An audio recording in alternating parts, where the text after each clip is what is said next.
Hello, good morning everybody. I'm back for another stream, a rare Sunday stream. Today we're going to continue with our CG Lion. Just want to give you some brief overview of the things that I've done on Friday night when I had half an hour or so. Um, there are a few changes. I went ahead and sculpted a few details around the belly, as you can see here. A few more veins that I feel I felt were necessary. Also accentuated some of these forearm muscles, as you can see. But the most important change, I guess, is that I changed the topology of the mouth. So in the last stream, we did sculpt quite a bit of this mouth region. However, um, I wasn't satisfied with the result, and I did say in the stream that this is going to be the most important area of the line because when we also, I think this is another tool that I created, which we will come to some other time, but this is the actual sculpt. Um, so the reason being, if I go all the way to the lowest subdivision level, so I modeled this in Blender and then brought it back into ZBrush and combined it with the rest of the geometry. So this is how uh, the shape really looks like, the insides of the lion's mouth. And we were missing quite a bit of geometry in this area because it was very generic, the previous retopology that I did. Whereas this one, it was, as you can see, modeled from the teeth and outward so that I get to put resolution where I need to, and this will allow us to sculpt some really serious details, which is what we're going to do today. So let me show you. I don't know if I can show at the moment because I've just downloaded OBS on my new PC, and some.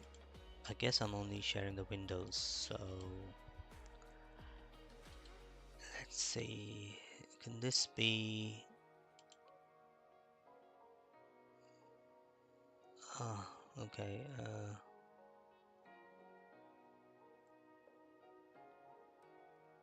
Display capture. That's what I should have done. Anyway, just give me a second. I'm just gonna select the primary monitor. That's it. Okay. And right. Right. That's good enough. So here I've downloaded a couple images. Let's look at them. So this is all the flesh that we are looking to sculpt today, and also refine the teeth, and then there's another image that shows us this bit here. So that pattern and that flesh on the inside is what we're trying to sculpt.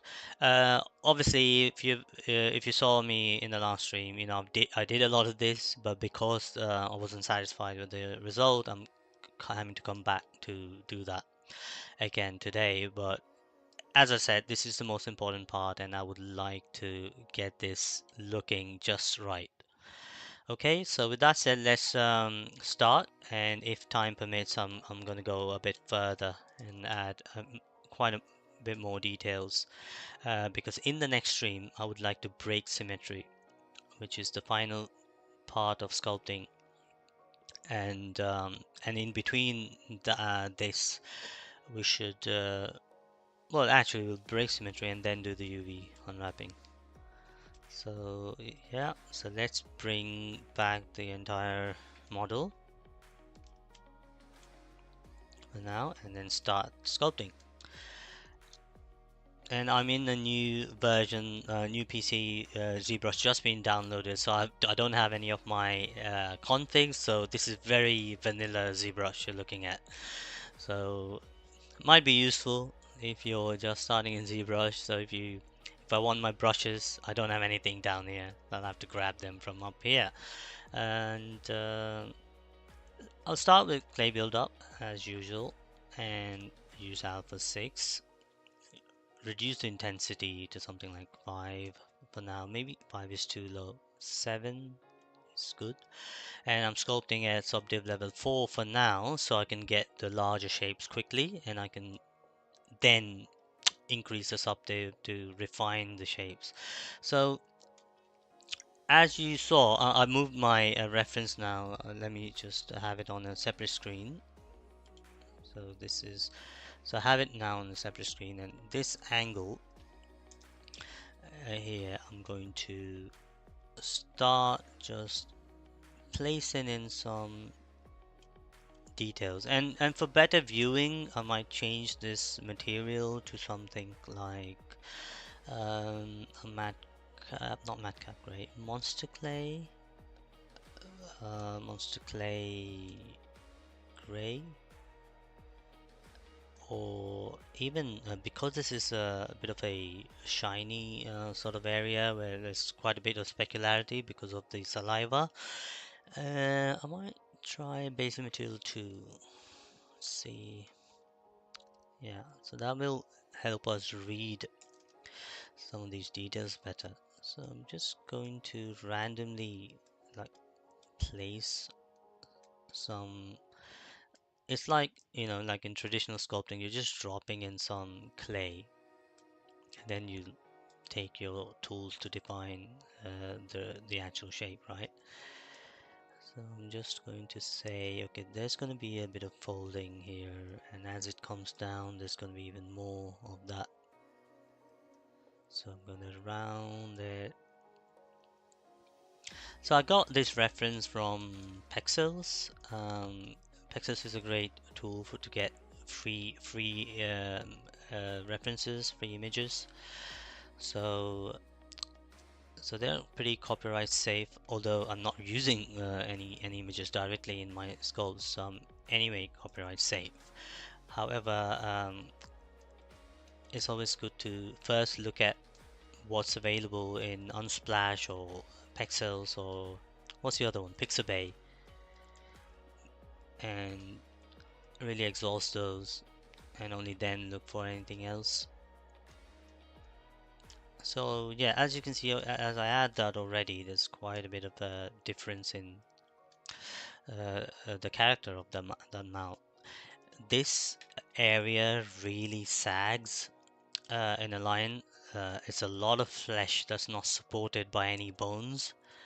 So, and this is a CFX artist's absolute, dream to work on this, because there's so much you can do. As the lion walks, this area bounces and moves left and right, and gives it a great deal of character.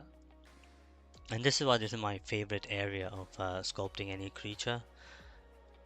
There's so much that you can show from this mouth area. Those teeth, tells you whether this is a friendly character or someone you should avoid, right? And those canines tell you that stay away.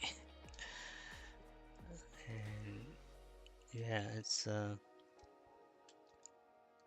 quite turning out to be quite a bulky male lion, and that's another thing to consider when we are sculpting. We look at these images, and we're looking at a lion with a lot of fur, but when we're sculpting, we don't want to sculpt the lion like it's got the fur, because we will be doing the fur later. So which means I will have to at some point, and this is why I have the other subtool that you saw at the start of this stream, where I was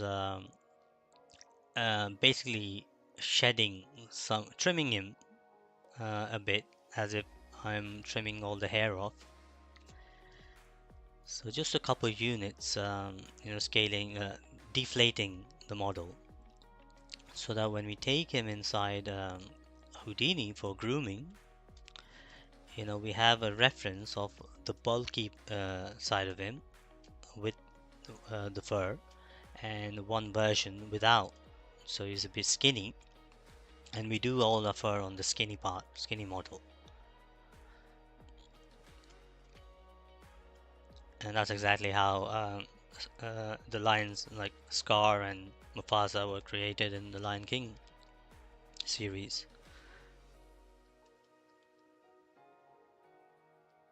So I'm just going to make these gums make more sense.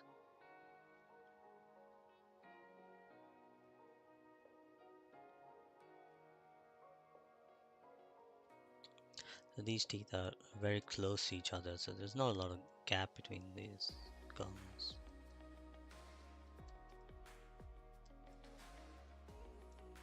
Another thing that might be worth doing is as we focus on just the mouth inside, I'm going to just control click while with the move brush, so we mask off the rest of it, so we accidentally don't sculpt on the rest of the model. The teeth are a separate subtool, so they don't get affected. They're just there for our reference.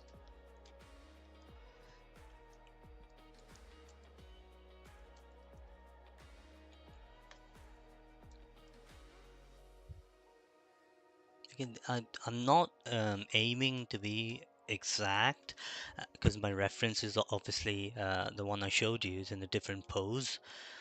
Is an open mouth, whereas I'm looking at a closed mouth.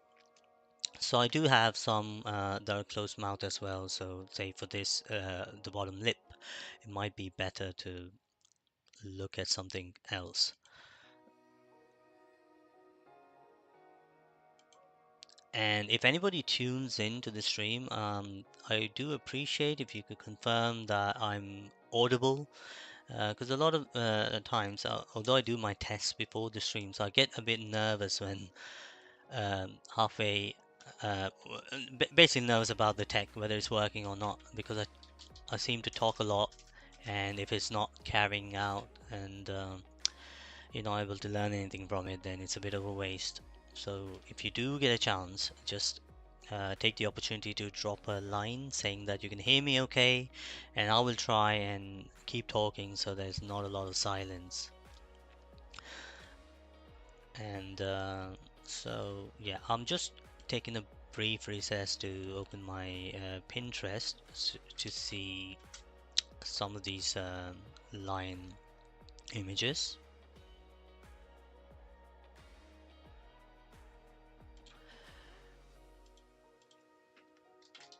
I'm going to show you in a bit what I'm looking at. So this is a good one right here. So let me bring over here. So there, you see how meaty that is, and that's kind of what we're going for, right? And there's a nice way to get some of that detail pretty quickly, and that is using the blob brush. So let's get blob. This guy, maybe it's best to go up a level for him. So let's see if this intensity is okay. Maybe, yeah, I think it's okay. It's also adding some color by the looks of it, which I don't want. So let's, yeah, ignore RGB. So just subtly, I don't want to be all blobby, but what this does is it just breaks up the model a bit, and then you can go in with your either standard brush or clay build up to let's add some lines. It just adds those random blobs around, right?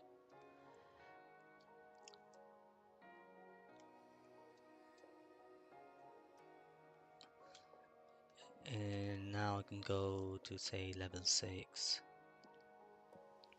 and say where I feel like, okay, that looks too cancerous, so I don't like that. I can go and flatten it out. Say get trim dynamic, Trim dynamic is good for like flattening some of these,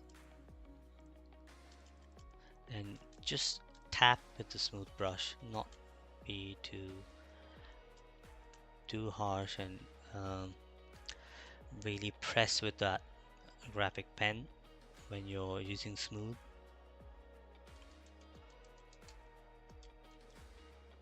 And obviously symmetry it doesn't look good in the center, so I'm going to smooth that out a bit. Okay, so that sort of helps a little bit. And the other thing that I like to use is the dam standard. So with this, I can sort of draw and cut into the model, right? So I can say I'm gonna just randomly go this way, and then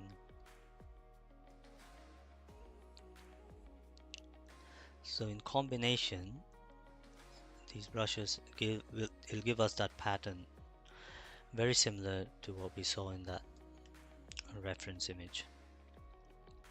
And from this meet, this edge here, I think is happening too soon. So we want to really round this quite a bit. And obviously the reason it's sharp is because this used to be a separate geometry that I combined with the rest of the line, and I didn't do anything after that.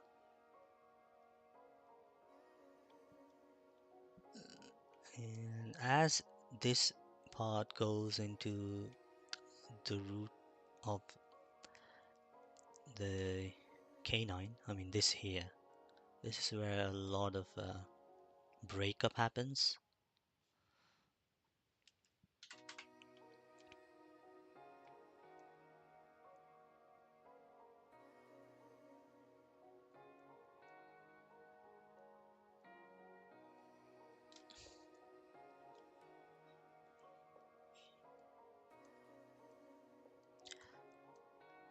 So we have a very foggy morning today in the UK, quite cold up here. So wherever you're from, let me know what the weather's like. I mean, this is one of the best things I can think of doing on a lazy Sunday morning when there's nothing much you can do. It's gonna We're gonna have plenty of these foggy, cold mornings from now on in the UK as we get ready for Halloween.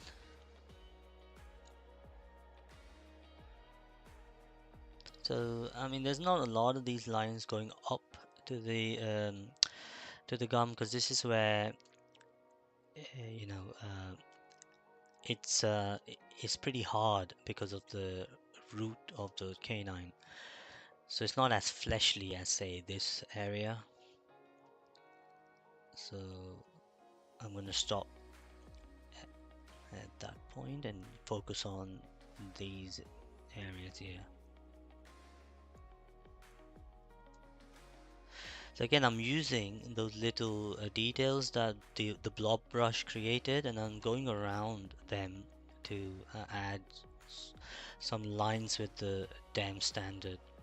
And then if I find an area that's like too long with not a lot happening, I'm just gonna go add another line and maybe cut it that way, so it looks like a piece of steak or something.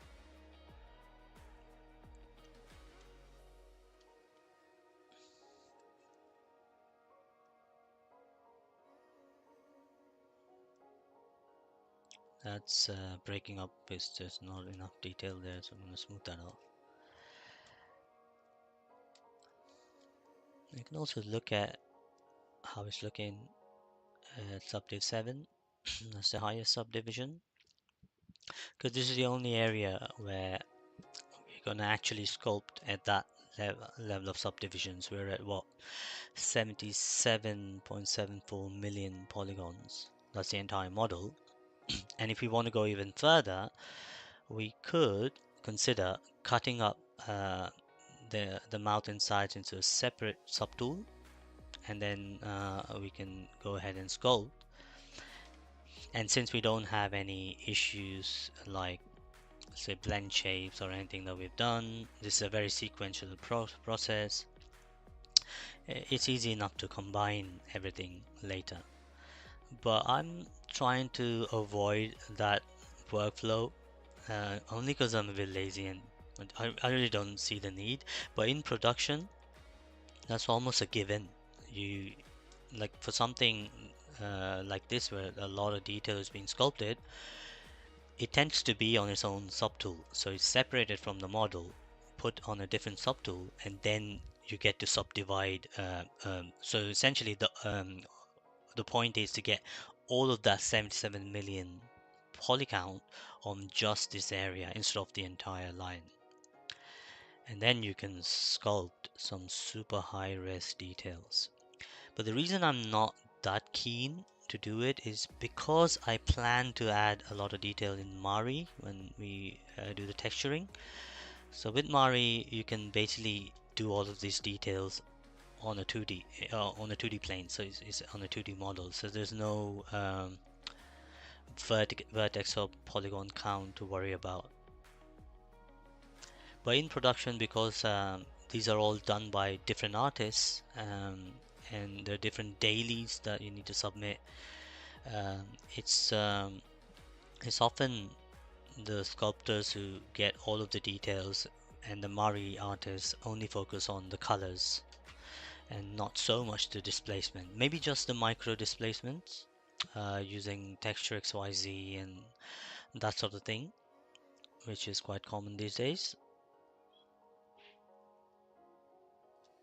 But when I'm doing both the Mari side and the ZBrush side, I feel like I can pick and choose my workflow a little bit.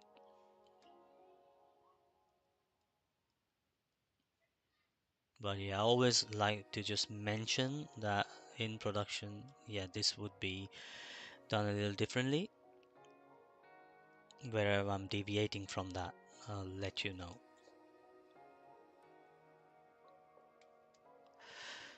So as you can see already, that's looking pretty crazy, right?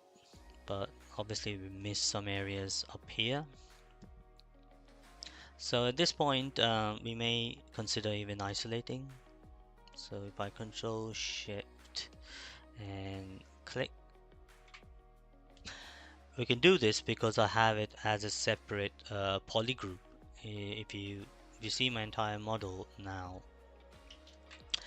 the poly group is a different color. Oops, I just crashed. ZBrush happens.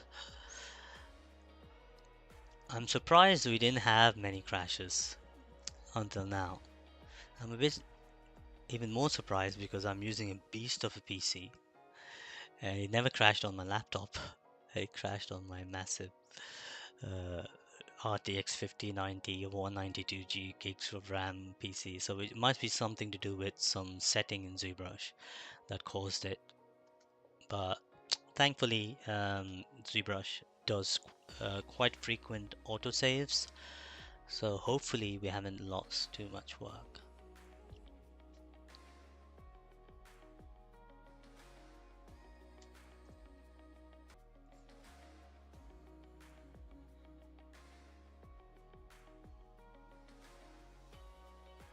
Yeah, so we pretty much lost all of it that we did today, but okay, that's fine. We can get there fairly quickly.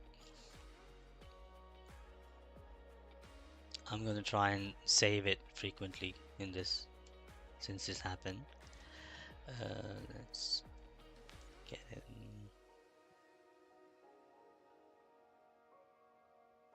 So let's go back to fore. Since I already showed what's going to happen, we'll just keep going. So start with the blob brush because that really worked for us, and obviously do not have RGB turned on.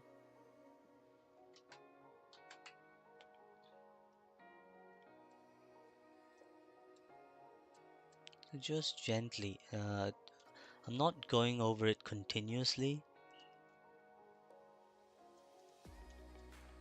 but just gently here and there, stopping occasionally, then also changing the brush size where necessary.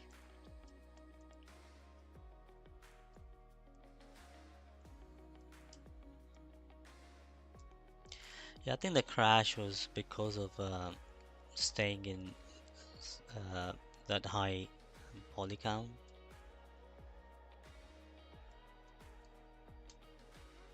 But I think if there's got to be a setting somewhere to allow ZBrush, because I have my system allows it, so it should be able to handle a lot more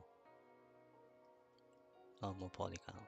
Okay, so I'm going to just quickly place this and then go one level up to get the DEM standard.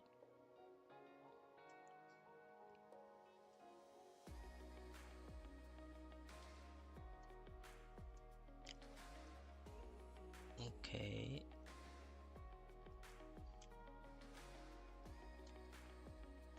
go to level 5.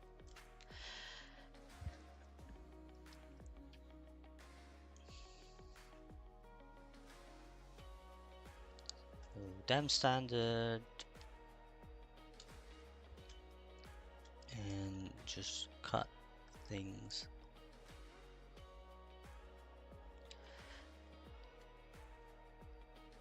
So mainly go along uh, the topology here, and then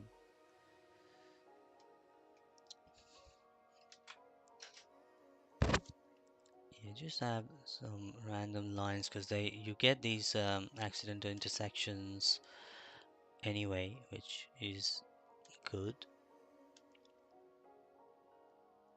And here, because there's a turn, there's going to be some cuts that go this way, right?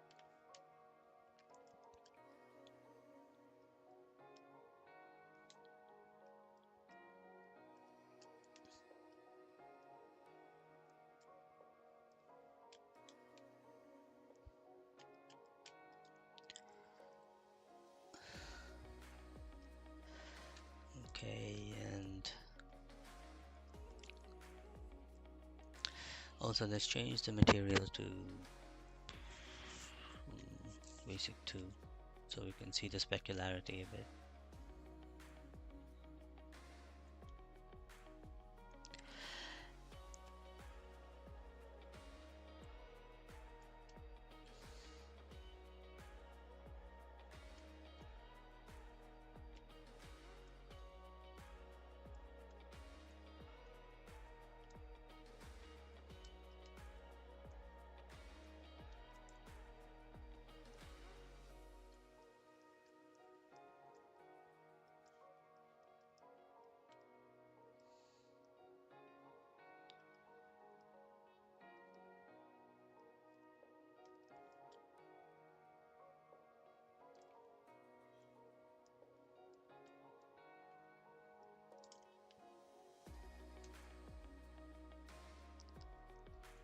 So we lay down these lines and then at a slightly lower subdiv, and then when we go to the highest subdiv they get smoothed out and you'll see the model exactly the way it should.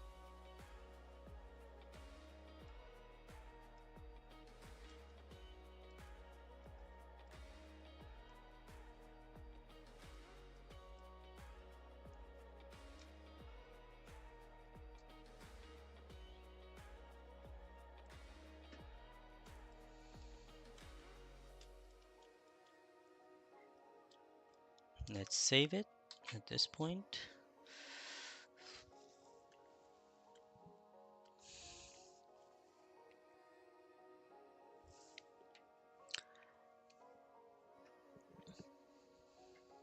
So it's just a case of branching out, having that detail where you have a bit of flesh that goes in one direction, and then it changes, so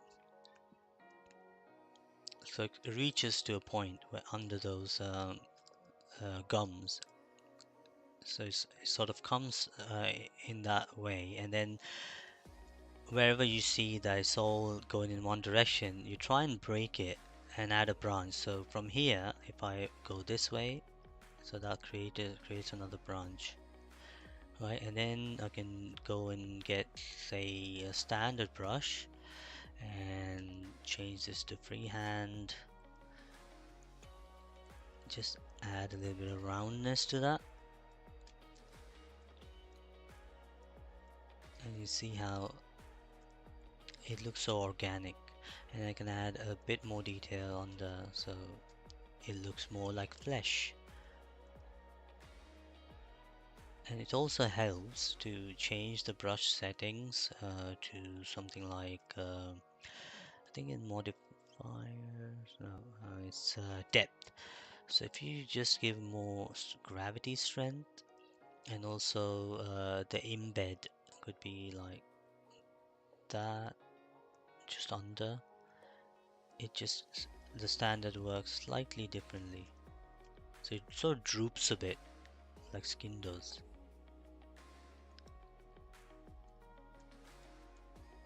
So here we have a crease, so you can go just over that crease to add some detail, and then under.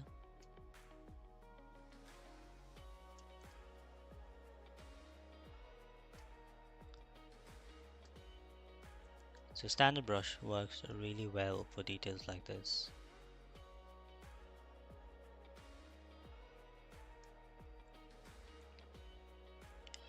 And I can, just wherever it feels too tiled, I can go over it like that.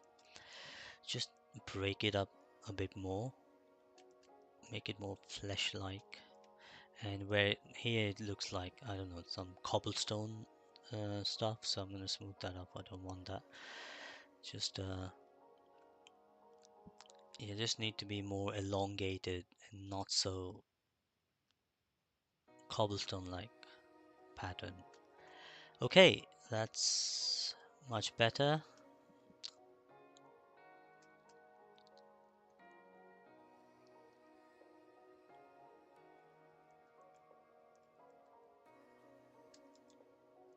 And here, maybe that crease could be removed. And here, there's not a lot of details, so damn standard again.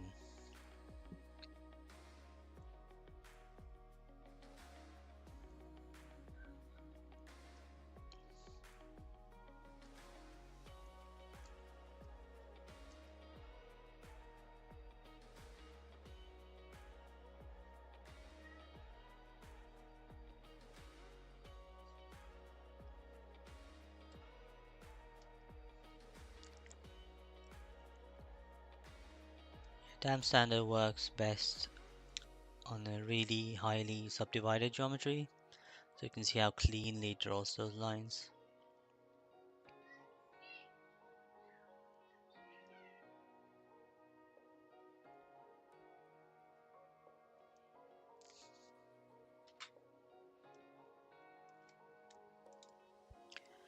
So where you have this long piece of flesh, you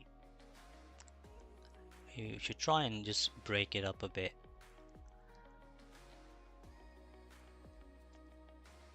because this never goes that long without something changing.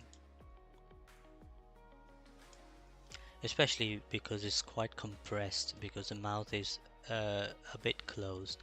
And also compared to my previous streams, you will see that I opened the mouth slightly instead of working on separate layers, like I did last week, Wednesday.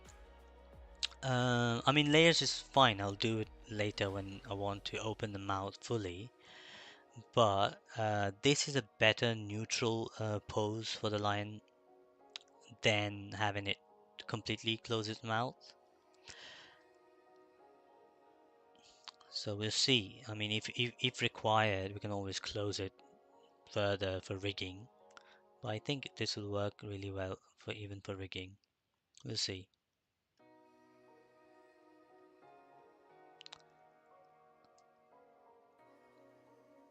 Okay, so much better. So you saw there how I intended to go this way, but I accidentally went a little bit straight, and then but that's okay. I drew another line here, and that gives us the opportunity to have a little overlap. So this phase, I just count on happy accidents because there's no way I'm gonna stare at a reference and get an exact representation of what's happening. It's just too much detail, and there's a lot of time that's gonna go wasted. Because every line has slightly different pattern anyway, so ours is gonna be different. It needs to make sense. That's what I'm going for. Is it needs to look organic. It needs to look like it's a sculpt of a lion.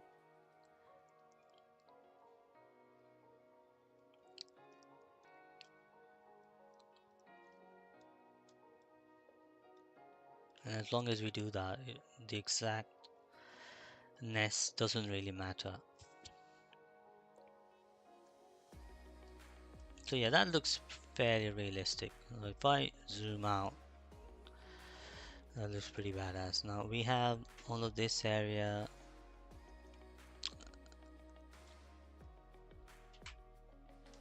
I'm gonna smooth it out a little bit, and obviously it's the inside that we care about. We won't be seeing this.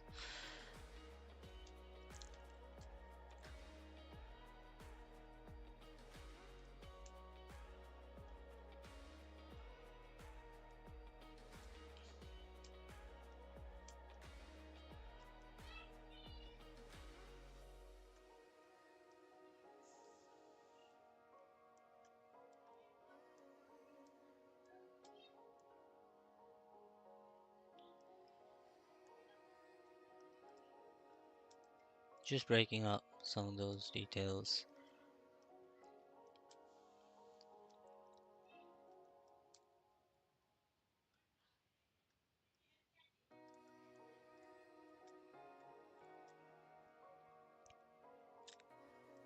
If anybody joins this stream at any point in time, just drop a line, say hello, and confirm to me that you can hear me okay. Yeah, I'm always anxious about whether I'm being heard or not.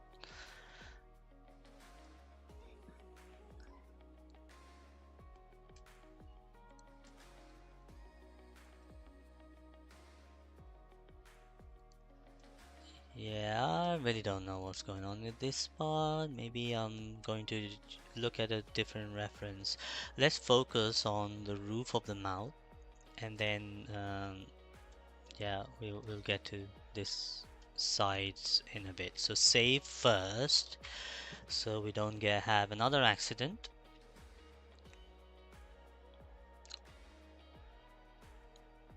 I think autosave works every 20 minutes, and we had a crash before we got to that point. Before, let me check preferences as well, just to be sure. Autosave, where are you? Oh, it's quick save. Let's go. Yeah, 20 minutes. That's fine. And we'll try to save once every 10 minutes. Okay, so the best thing would be to let's go to the lowest subdiv.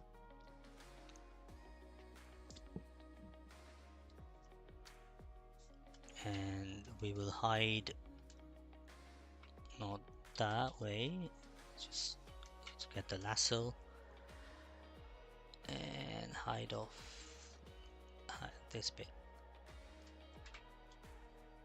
Oops, I meant to hide. So Alt. Make sure I click Alt so it's red. Also turn off perspective.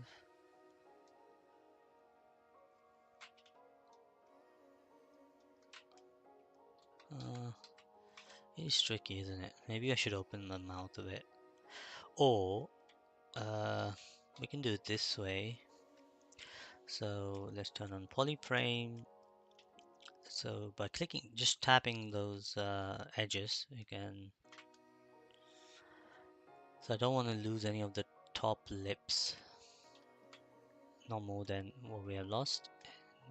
And now I go like that.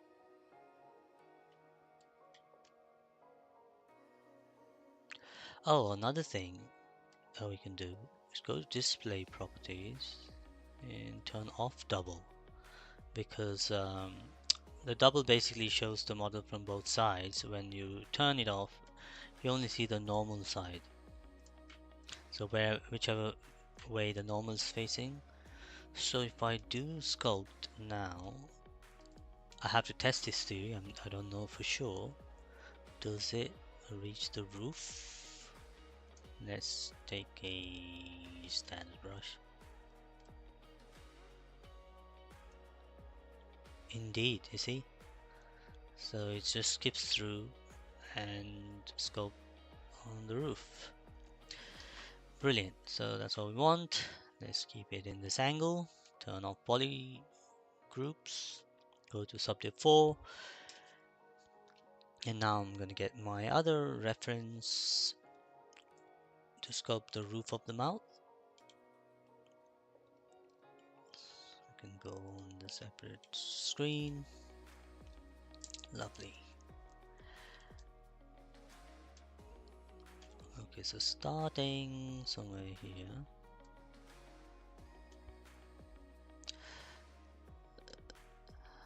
Maybe get clay build up this time.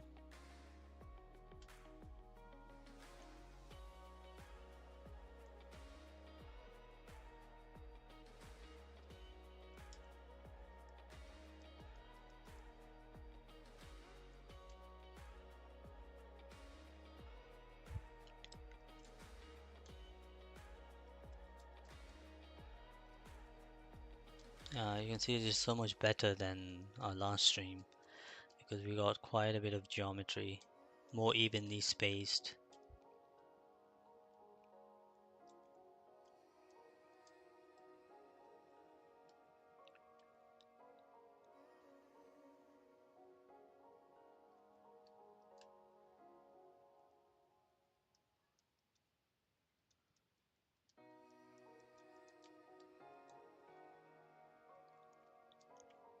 Right.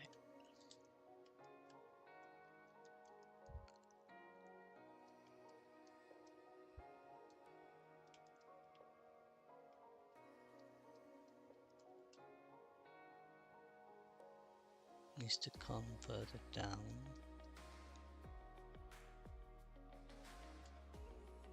There.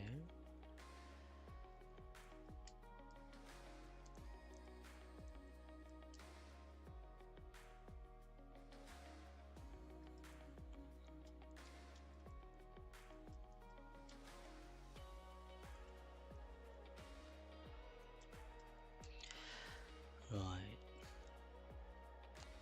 So these sides, they're very fleshy actually, so we need to. We probably don't have enough geometry for this, but I don't care. I think I think we actually have enough because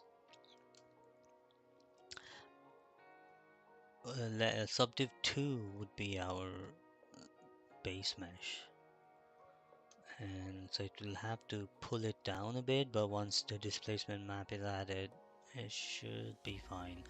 I did think whether to like model this shape in the topology itself, but I dropped the idea just to save time. But that's something I may have to revisit if my renders don't look so convincing. But for this initial sculpt phase, let's just roll with it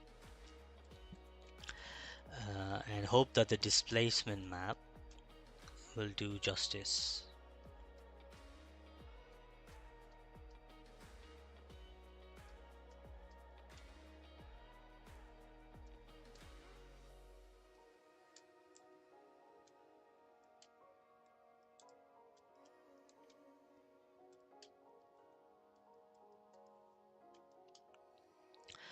I mean, once we have the high-res details, we can always make changes to topology at a later stage and then reproject the maps, the subdiv, normal maps, etc.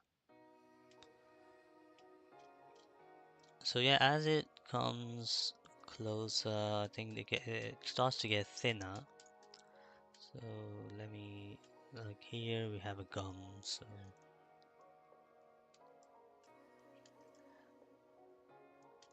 I'm gonna smooth it out a bit because it's too sharp.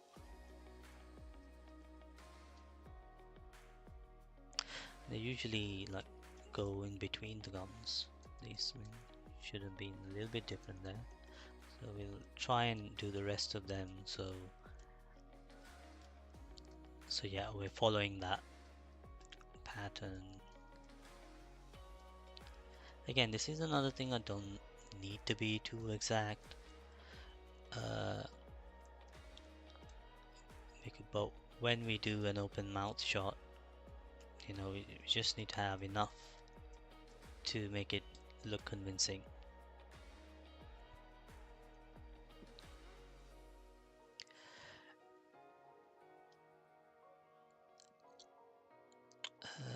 Perhaps if we just go to the lowest subdiv and tweak the shape slightly. So say these polygons here, I mask, just draw a mask here. So there's a loop, an edge loop that goes here that could be pushed up into the further into the loop. So take move topological, and then I could just do an alt and drag it a little to my left. That will push the roof a bit, so that gives the ridge more of that shape. So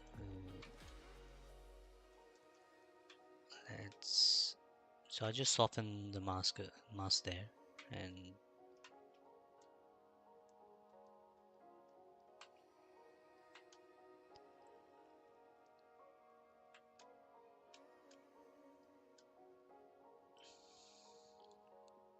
okay, so yeah, that's better.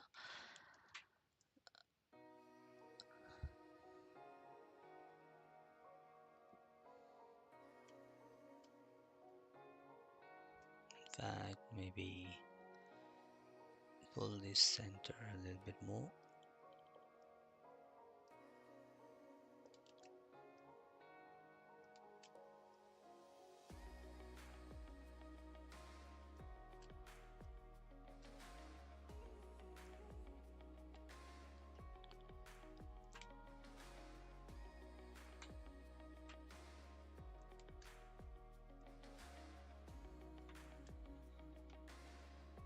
Okay,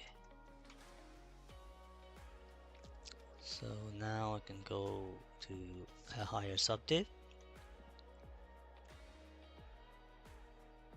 Looks like there's a bit of messiness happening here. Let's move that out. Yeah, that's because those the geometry there is so close together.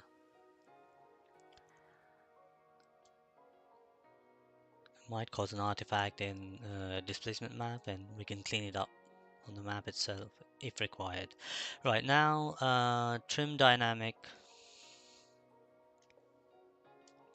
because obviously this is quite rounded, but in the reference, if you see, I think this side is a bit flat.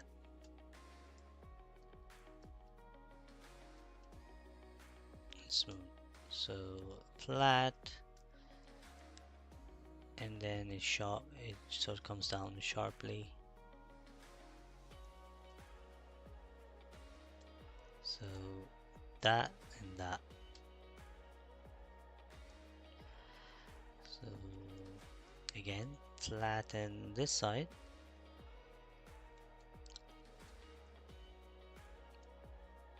If this was done on any other part of the body, like spine, or something, we could use detail for one area and use repeat last, which I can't remember where it is now. Is this a plugin? Repeat last is a modifier. Uh, but yeah, I mean, this has changed so much. New ZBrush. I need to configure and get all my favorites into one place. Hopefully before the next stream. Ah, there is repeat last somewhere.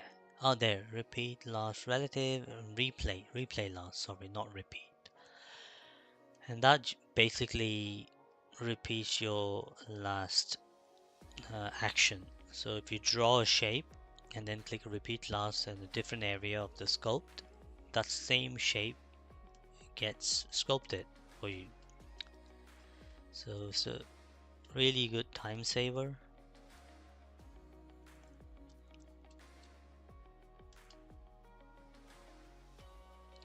It's a bit like the G key in Maya, or is it the R or Shift R in Blender?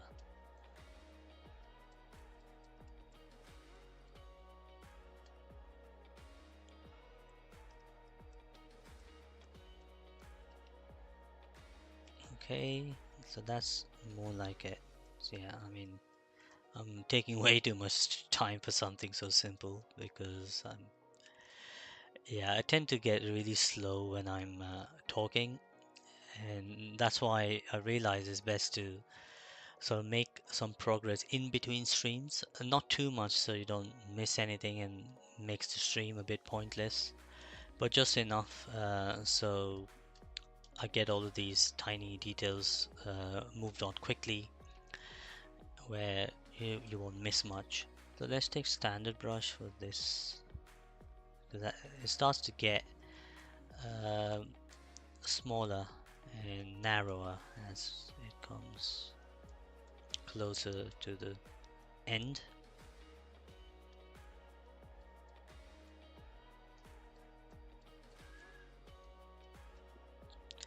I think it goes all the way up to there.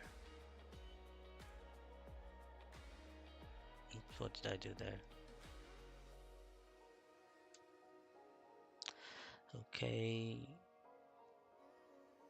back to trim dynamic.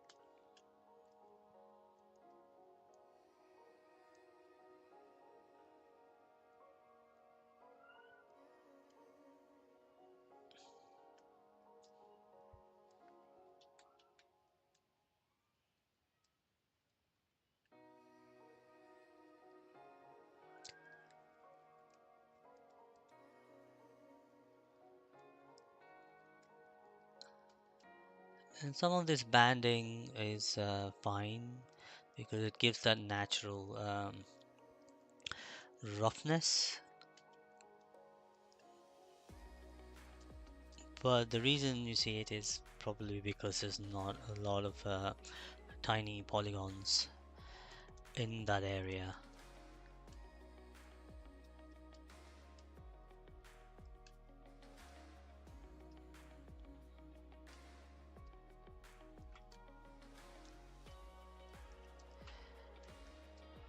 Yeah, so the only thing probably I should try and do is take the standard brush, and this last one here, it needs a bit more detail, so it goes somewhat like that. These two.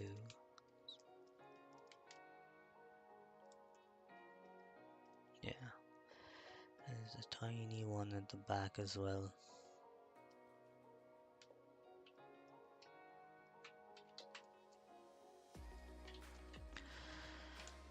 Alright, let's see how it's looking. Save the file.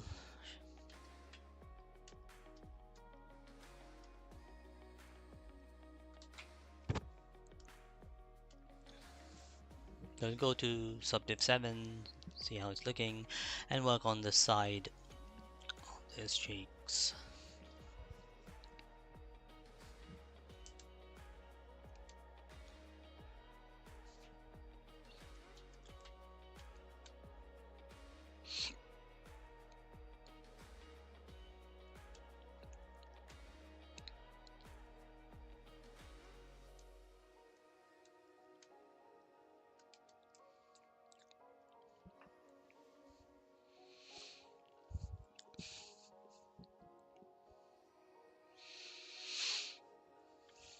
Okay.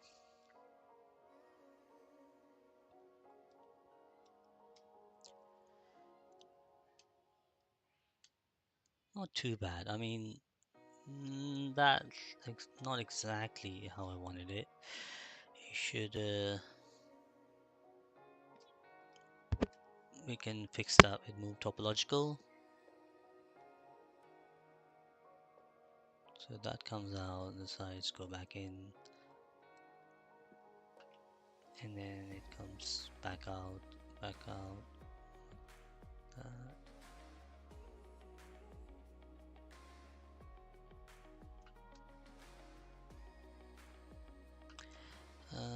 These are okay, but we'll make it a little bit sharper.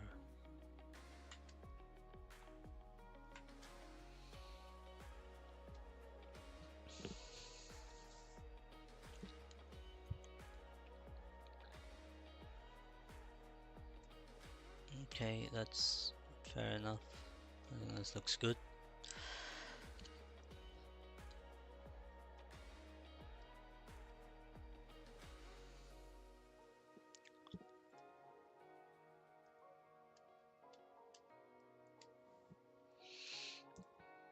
Okay, so what we're gonna do here, we clay build up.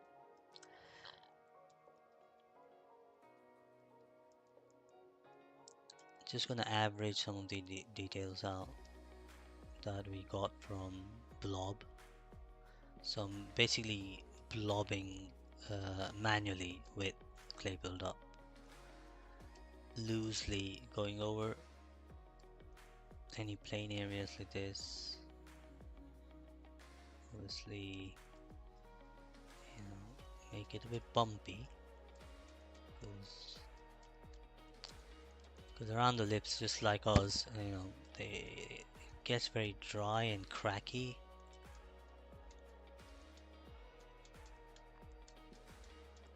So we will need some of the roundness. I mean, especially here, it's just too sharp. I think my brush also needs auto masking back face, so it's not sculpting two faces, two sides of the face at the same time.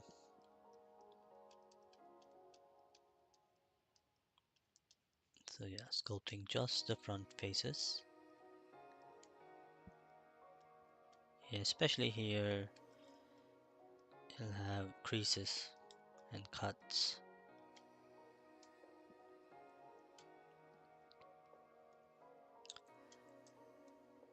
So yeah, most of this I'm just going randomly from educated guess. Don't need to stare at references for these parts, which we are unlikely to even see in renders.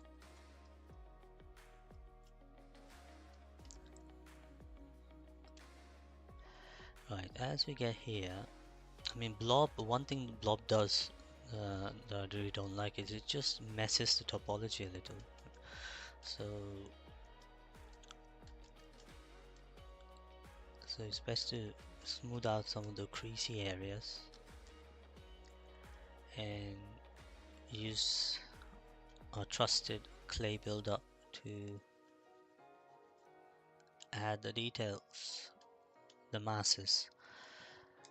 Right, so here where it starts to get interesting because the top part of the mouth it joins to the bottom with a lot of flesh like this.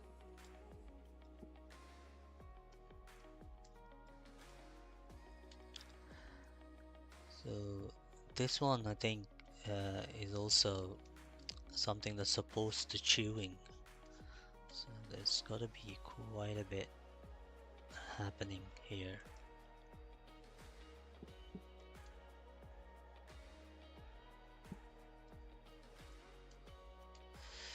And usually it comes from two places. So like this one, so like a Y, like there's a split happening I don't exactly see it in this reference that I have.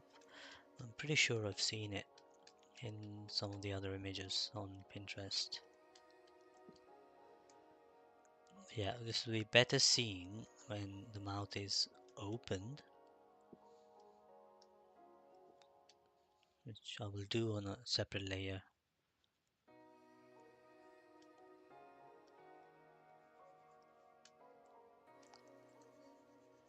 So yeah, just go like that. Fill it up so it looks quite full and don't have a lot of gaps. That's doing nothing. And again, I'm just randomly dropping the strokes, and wherever I find these little accidents, I'm actually going to exaggerate those with damn standard. So yeah, I got that by accident. So I'm gonna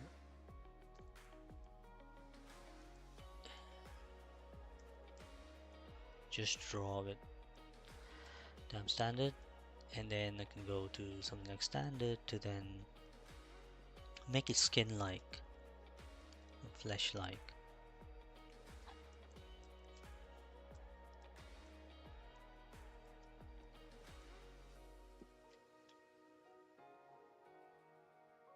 There's a plane change happening here, which we don't necessarily need.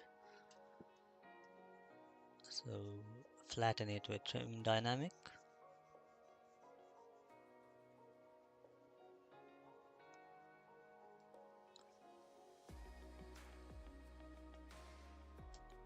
And that's it. I mean, there's no need to worry too much about this area because it's going to be covered by the tongue, which is what we're going to do next. And then we'll do these gums while we're at it.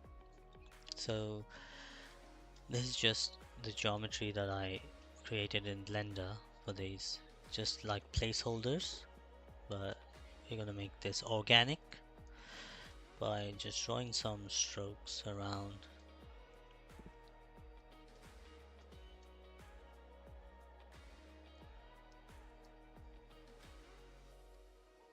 This way, again here.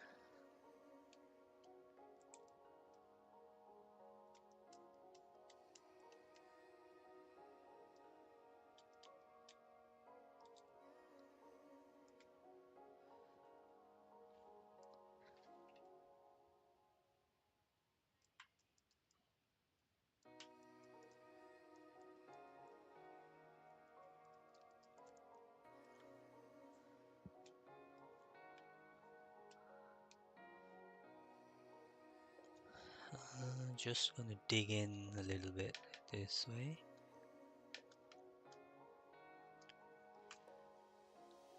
To make that cavity for the tongue to fit in. There's a big gap between the canine, which is here, and the first molar. And the tongue you often see stretches between those two teeth, sort of flaps, rather rests. I think it's just a space that, you know, is created for that, to relax the tongue.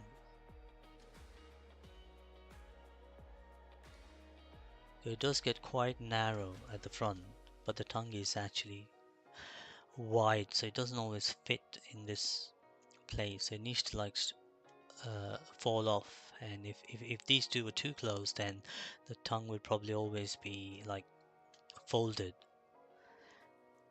and that will cause a lot of stress, I imagine.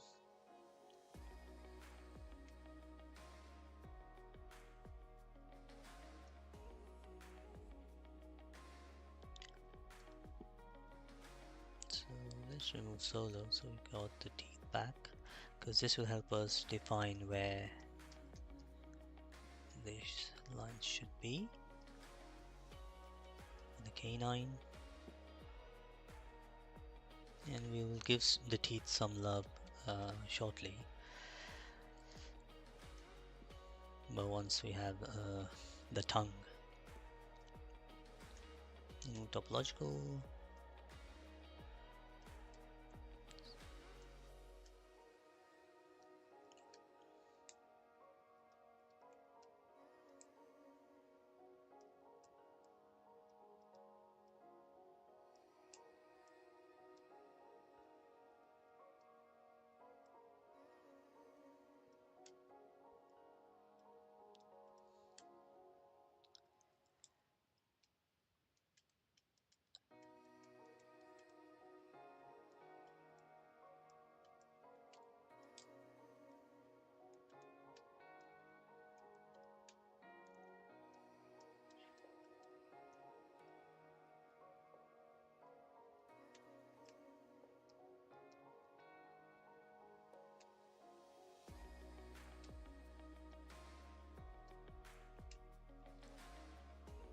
So yeah, that was just a quick placeholder model, so it wasn't really accurate, the shape. So I'm trying to make it so it conforms to the teeth. There's often not a lot of gap between these. The gums, I mean there's a gap between the teeth, that should be enough.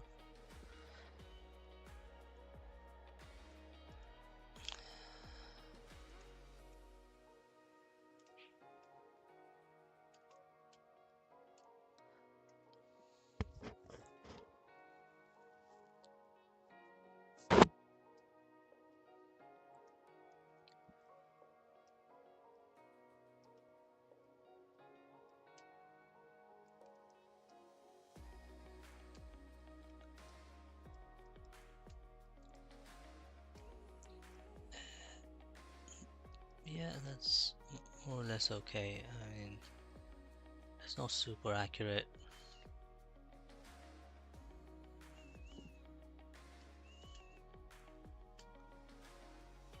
But yeah, from this angle, this is the more important angle. You wanna smooth out, bring this out. Not too worried about what happens behind, but definitely in the front and the sides.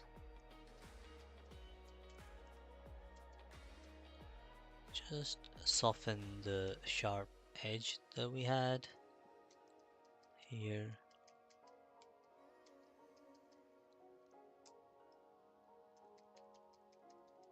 In there. Okay, that's looking good. The same with the top ones. Just need to move them in place.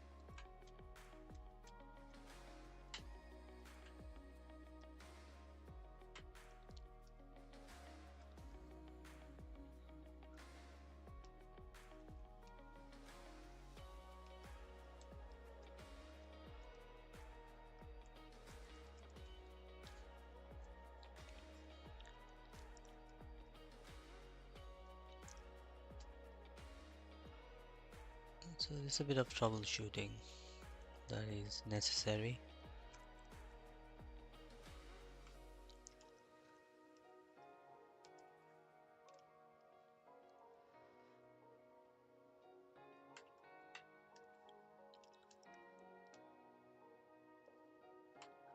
Maybe move this out a little bit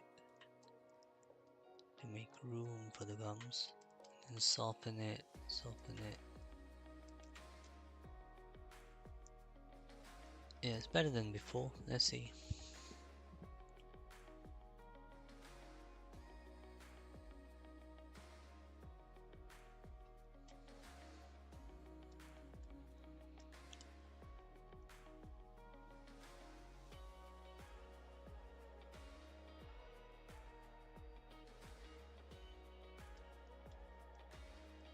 Looks cool. Save. Remove the tongue and the teeth.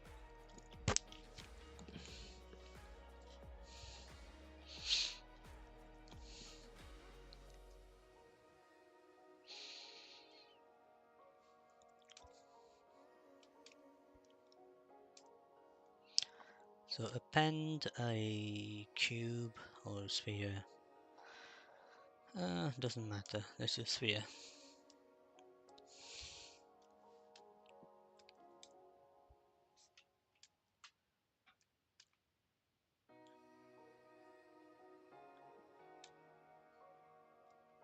Oh, that's our mouth.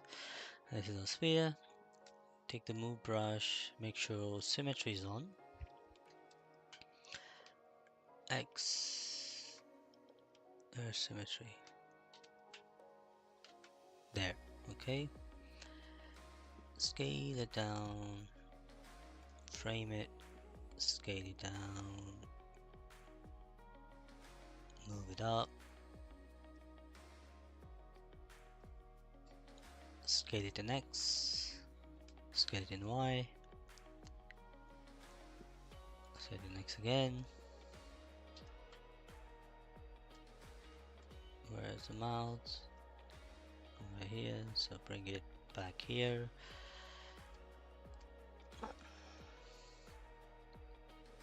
So something like this is your starting point, and get a snake hook. Snake hook. Okay. Turn on the Sculptress Pro mode and drag in stages.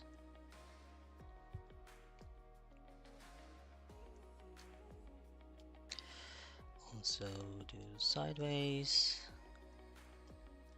So at the back is quite wide. It does narrow a little bit as it comes down. That is taking a good enough space in the mouth.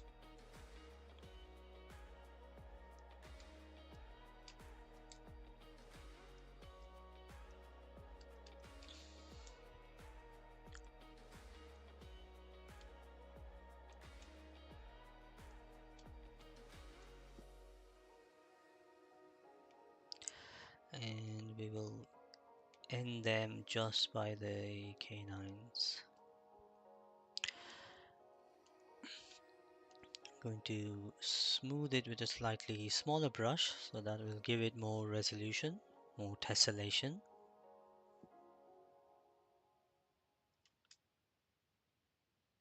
And this will allow us to sculpt details. Build up, and yeah, don't need auto masking. We probably do. It's okay. Let's just add some initial details.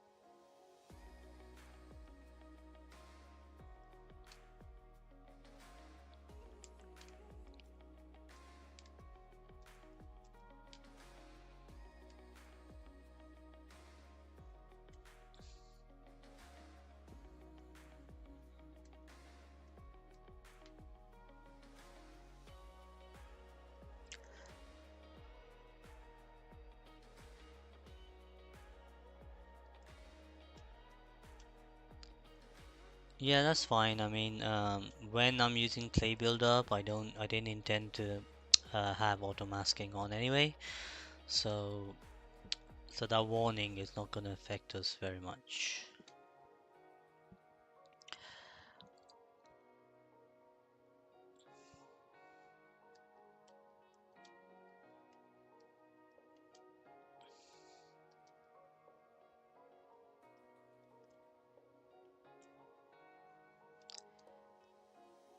Again, you gotta be careful not to go too small in the brush with your brush size when smoothing, because when you're adding tessellation, it adds resolution based off your brush size. So the smaller the brush size is, the more resolution, and if you accidentally add millions and millions of polygons, it will, yeah, it will lead to put a potential crash. So let's quickly go to standard brush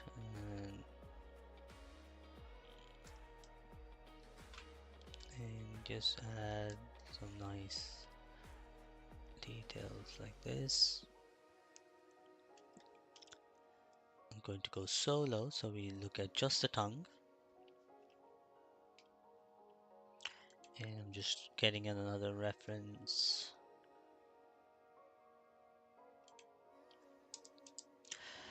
So generally speaking,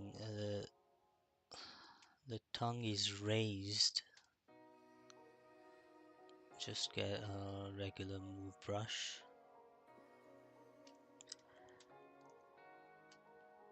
raised at the back like this.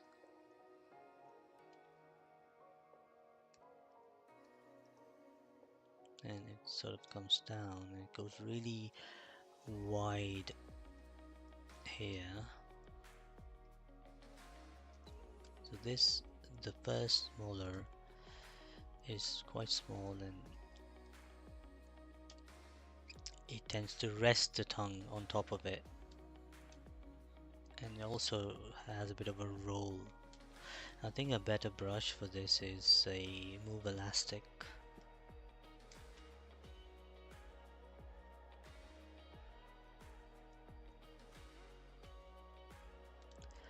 Move Elastic is good if you want the roll off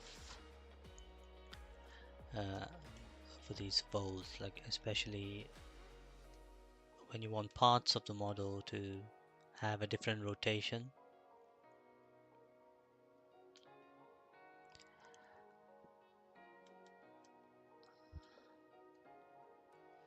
Right, okay, so solo and get the standard brush. So in the middle, I want to dig in quite a bit, especially at the back, because we are like, so it's almost sort of flapping, right? So this part comes up.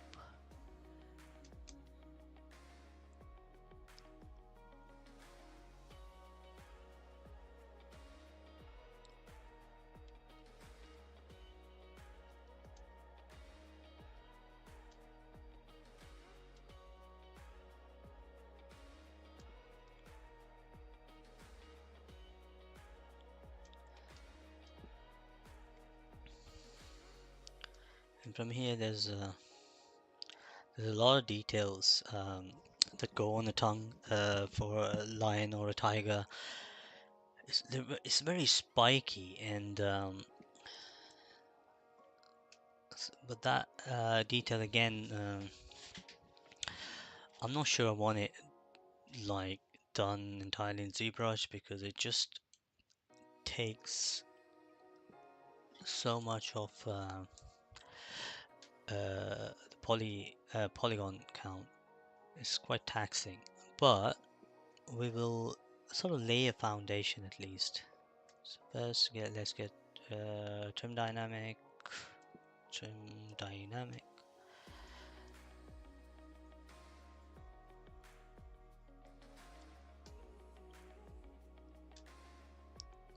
So underneath the tongue, the detail is very different to how it's on the top.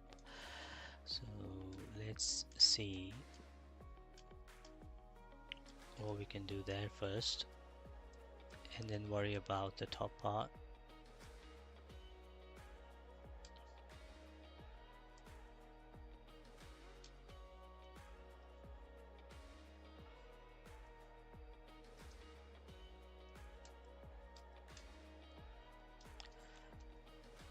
So again, very flesh-like here, so I'm going to randomly just put some blobs of clay. Is there a better material for this? A shader? No. Can do matte. There's a green.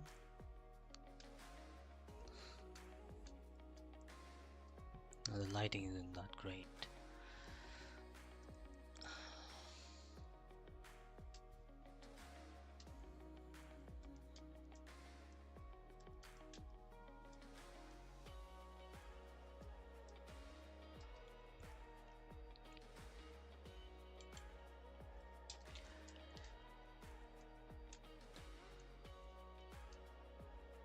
So, so as we did before, just guess damn standard to create some disturbance.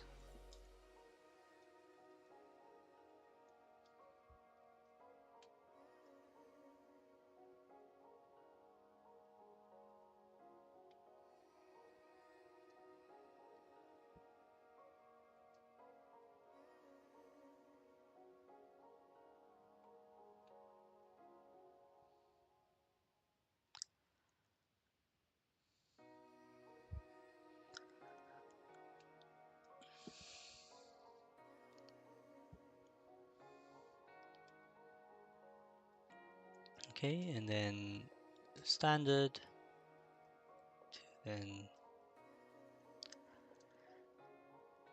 yeah, accentuate some of those details.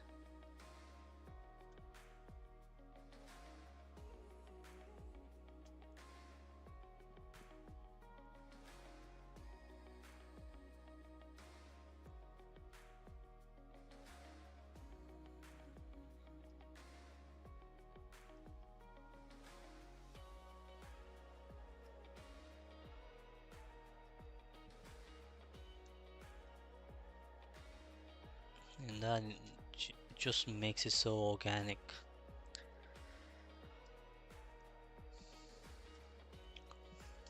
So yeah, it doesn't take a lot of time to get from nothing to something pretty slick in ZBrush.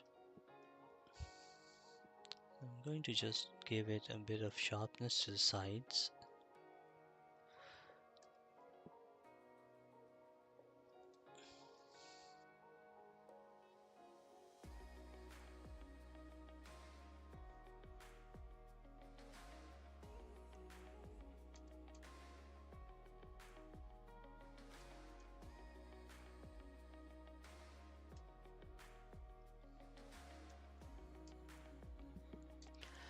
Build up to then give this more of a form.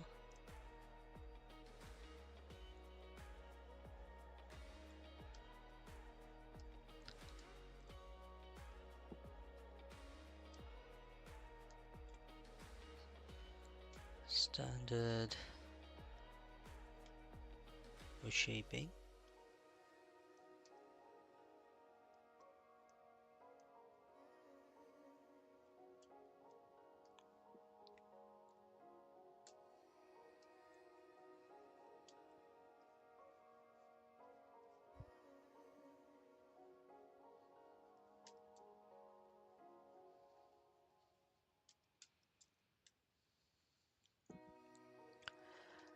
So I'm going to save this and we're going to do the first pass of those spiky bits.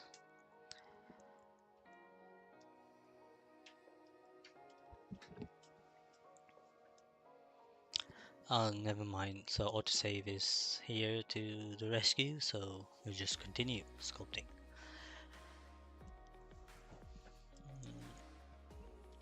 So let's dig in under here. Again, make a few blobs. Make this look like flesh. Okay, standard.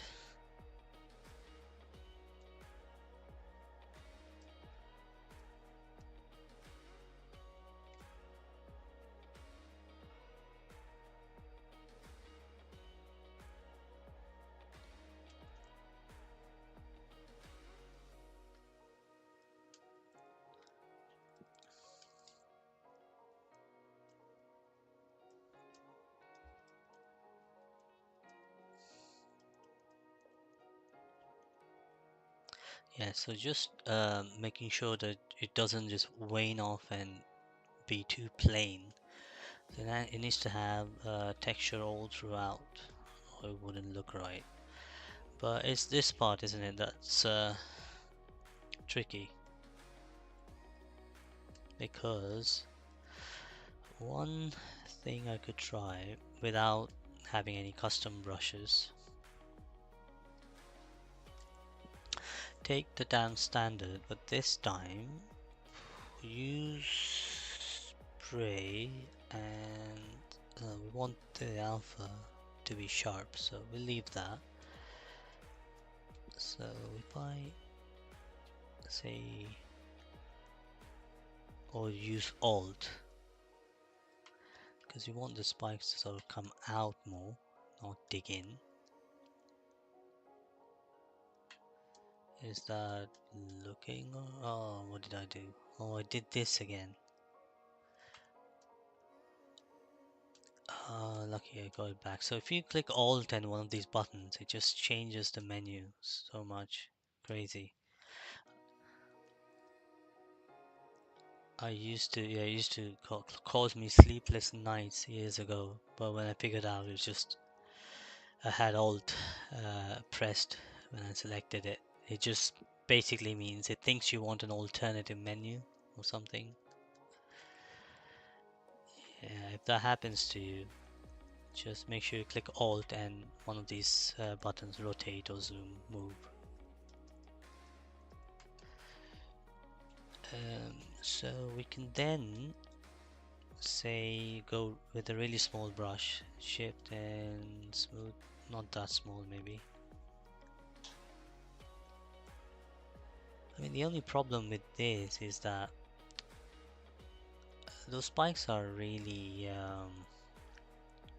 they have a pattern, whereas this is very random. So I'm not sure I like that very much. Let's just get trim dynamic to smooth some of it out and try again.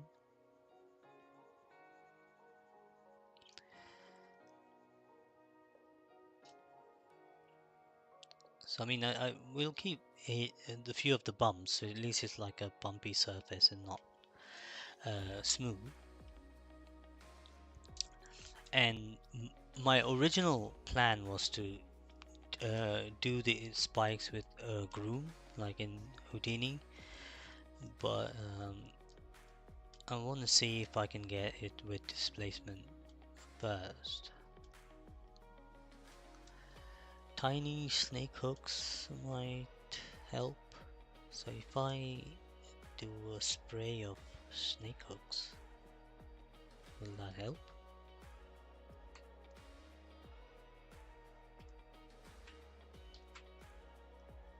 No, I don't think so.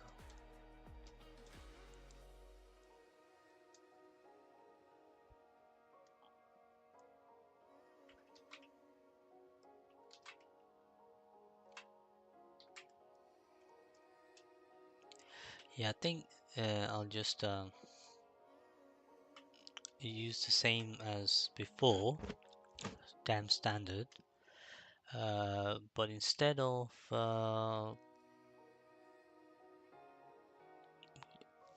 there's a drag stamp as well. Is this new? So you're just dragging the stamp. So if I say click Alt and pull it out this way,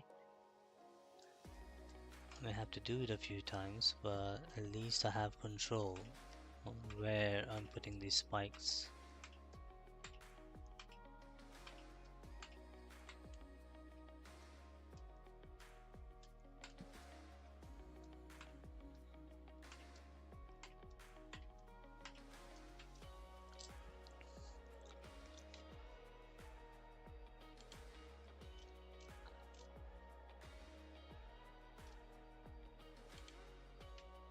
I'm just looking for references on my other screen.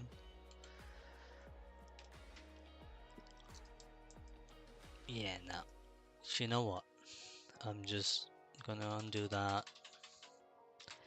Don't worry about this at another time. But for now, I'm just gonna make it look organic enough, like a tongue, whether it's like a lion tongue or not.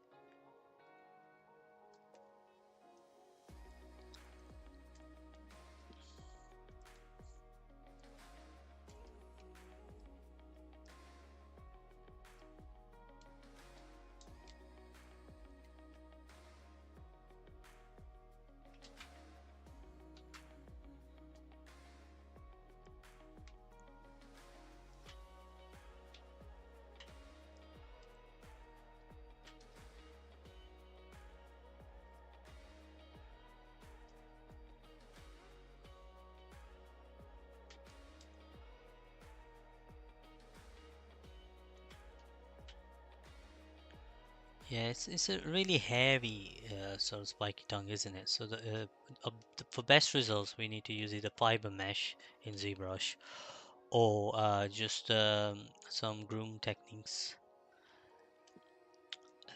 inside Houdini. So here we just are going to focus on primary and secondary forms, and the micro displacements we can even get some from Mari, I suppose. If you create those details as a micro displacement map and then somehow uh, tweak the settings of the displacement so it really pops out, that might work.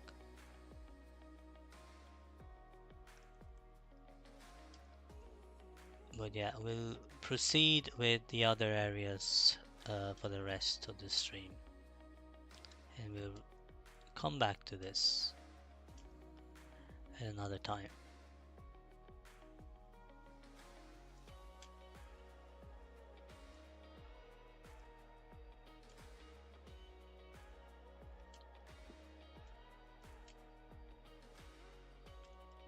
That's a good looking tongue. Don't mind it.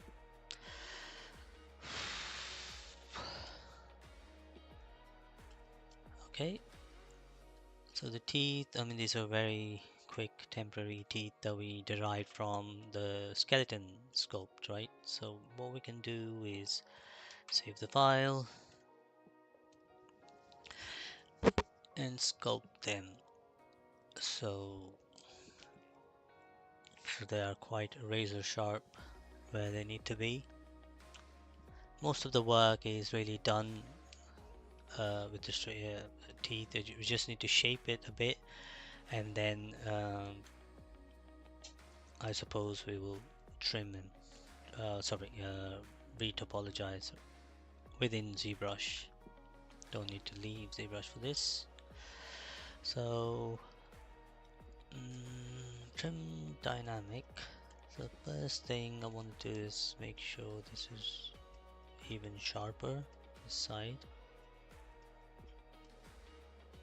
and also this is too curvy in my opinion, so what we can do is bring the move brush and make sure it fits in that gum slot that we created.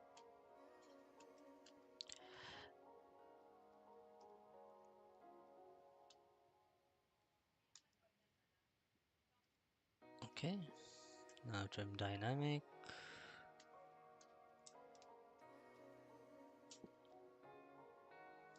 Just gonna isolate it. Also solo.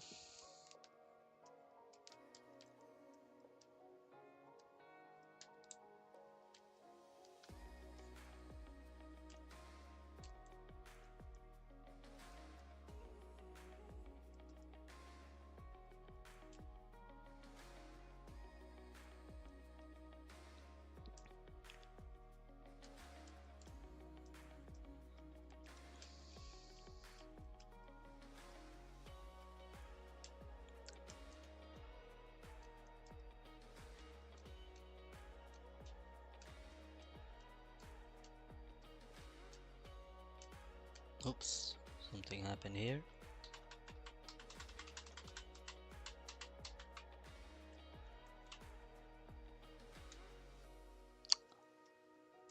Ah, this is local symmetry. That's what's causing it. We don't want that. When did that turn on?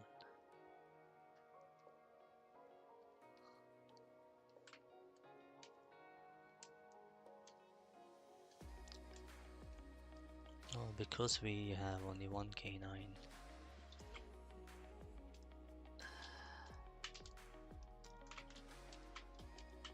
Yeah, that's better. And we can go back.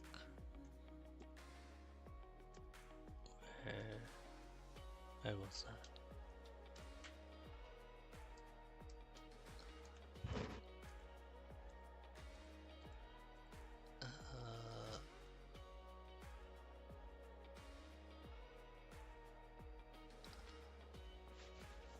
We're moving the other one, so that's okay.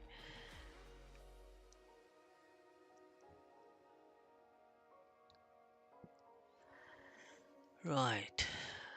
I think this is where it started to go wrong, so I'm gonna mask this. That's it. That's better.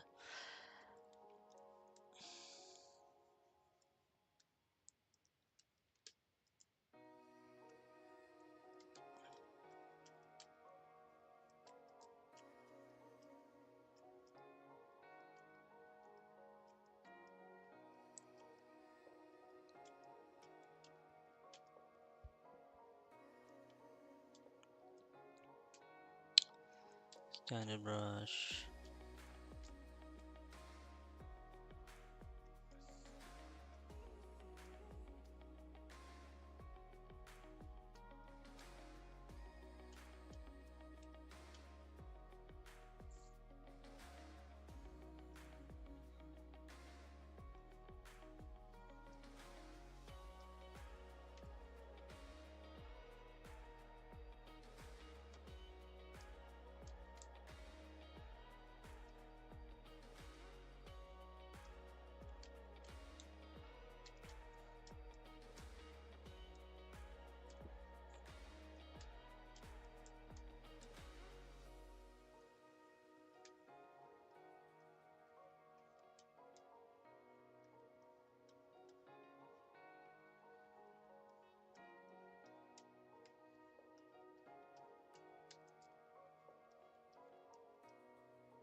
Okay, so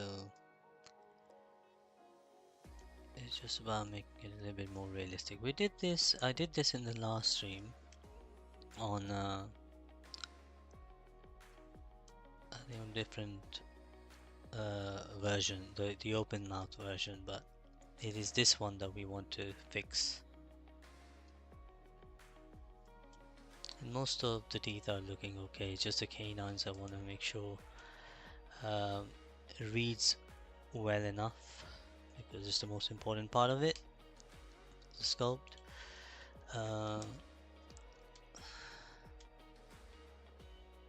It's just gonna make it sharper.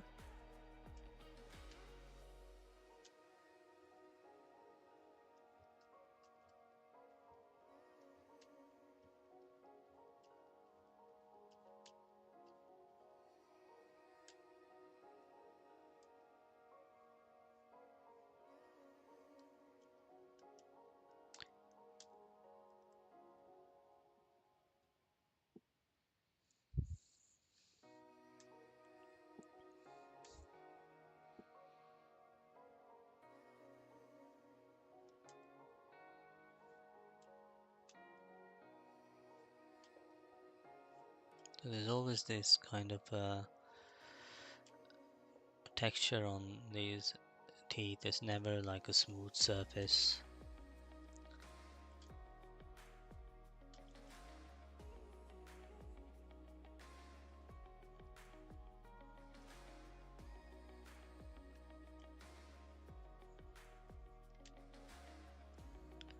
Just giving this more resolution.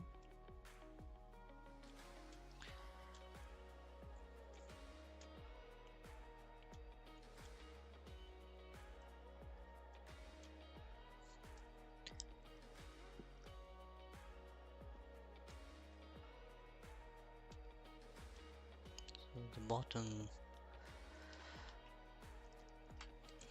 canines also could use a little bit of a change. So the tips can be moved, make it straighter.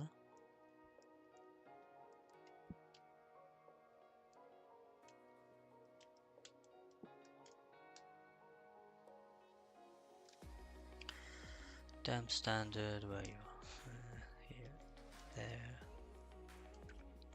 Just add some of these breakup lines.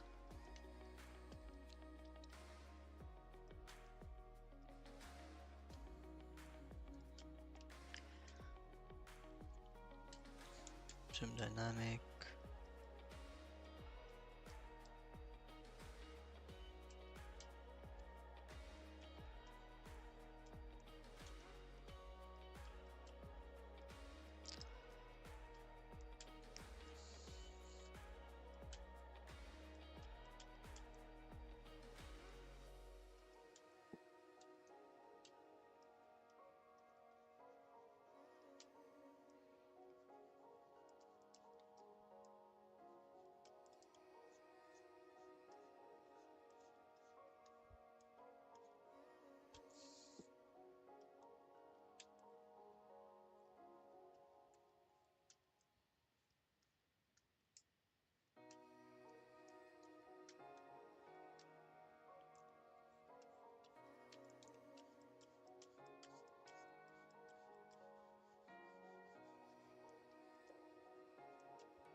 So here where it transitions, you need to smoothen it with a bit of standard brush.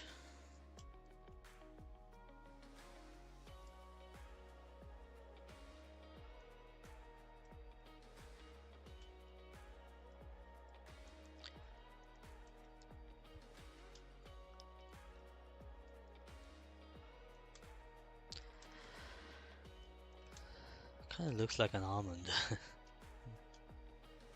Right, so that is quite some progress. So we may move on.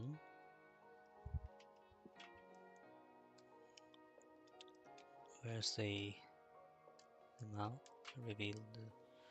Reveal the rest of the body. Yeah, it crashed. That is a shame.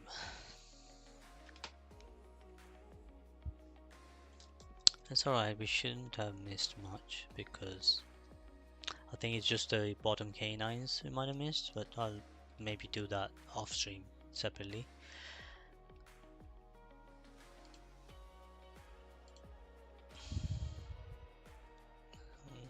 Fine, let's see where we saved it.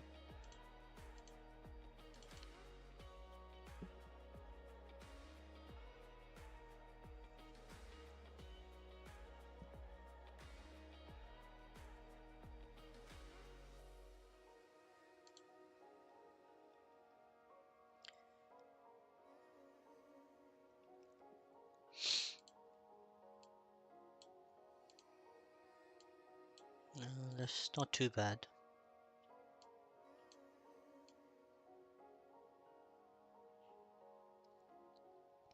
Okay, not bad at all. So geometry, let's get a sculpt. Just going to reduce the resolution.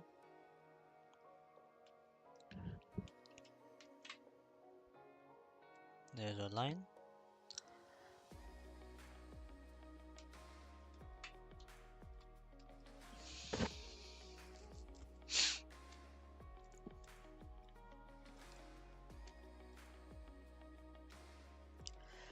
So I'm going to start working on this bit. So this needs to sag a little bit more and be a bit more rounded, right?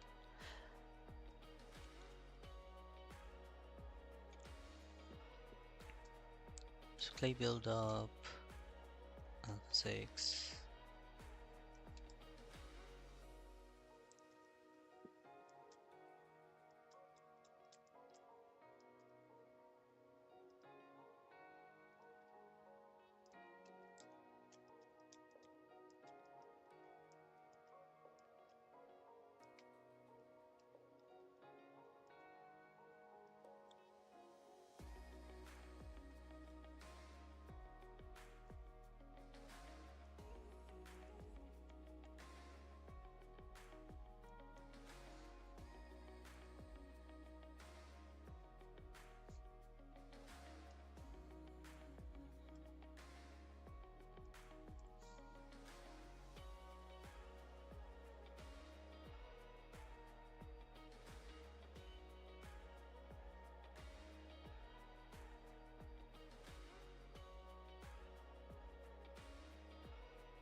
So just making it as organic as possible.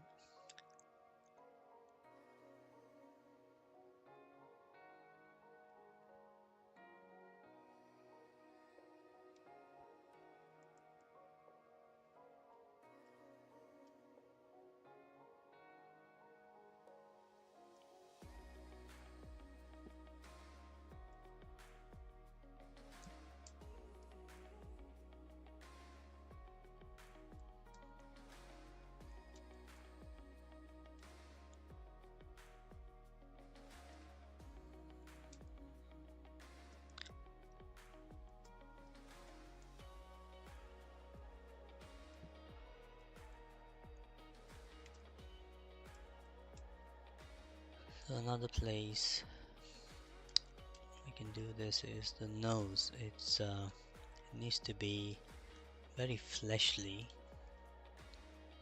So I'm gonna get some close-ups of the nose.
And this pattern we see on the nose, that's again, we have a couple of choices here. We may go to the highest subdiv and stamp some details like so. I'll show you in a sec. Let me save this. or we can get it done in Mari or Blender or even Houdini, because all we need is the displacement, and there's so many ways in which we can create that. But if you want to like see how it's done in ZBrush, again there are many different ways. You could just say standard, say drag rect, and say get something like this alpha here. Go to 7.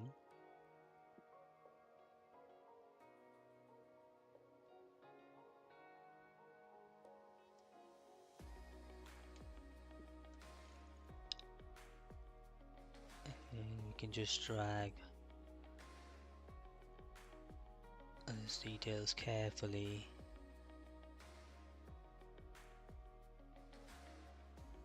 I mean, this is not the best alpha. I mean, we could make our own alpha. I might do that separately, and then in the next stream come back to this. But I just wanted to illustrate what options we have, how do we go about getting that detail, because it's really specific how this pattern looks like in a lion and a tiger.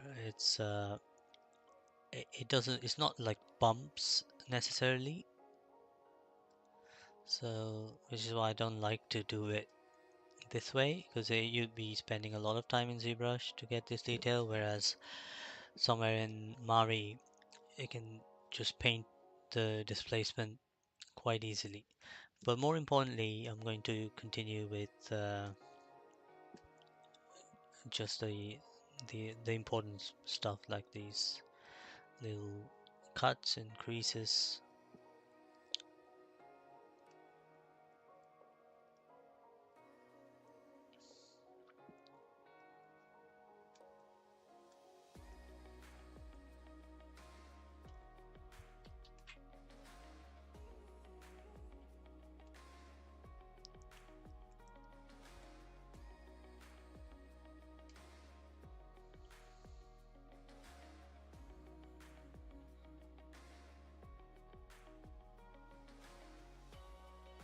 Symmetry doesn't really help in this situation. Like when we break symmetry, I might go to one side and change the location of these cuts, or even remove them completely.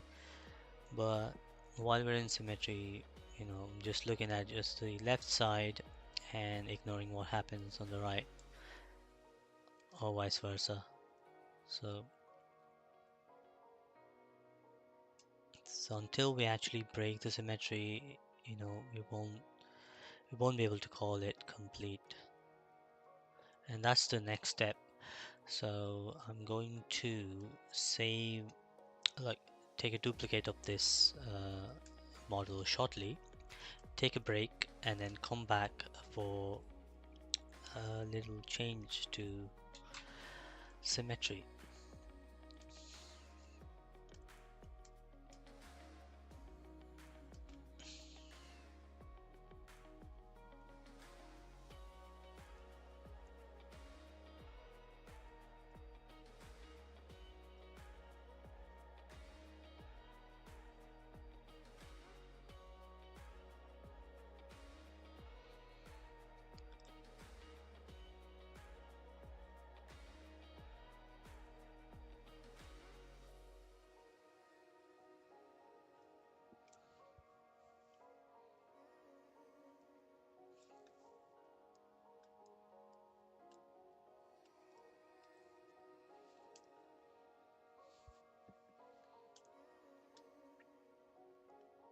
This is a good material to look at some of these details.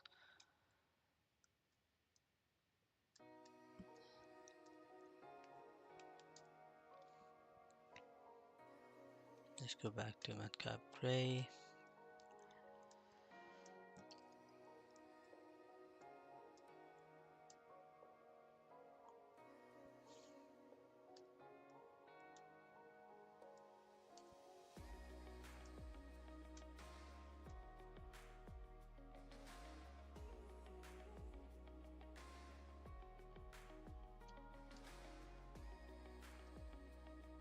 Just want to see if we lost anything. The tongue. I think not. Okay. Yeah, I believe. Delete this one, we don't need it. I'm going to duplicate our guy. Um, oh, maybe before that, I'm gonna add some sort of veins on his belly as well. That's the one thing I missed.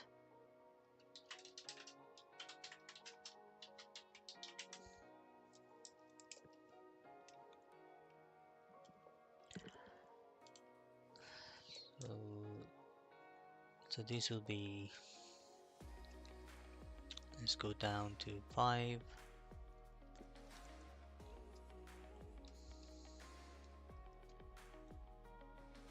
With standard,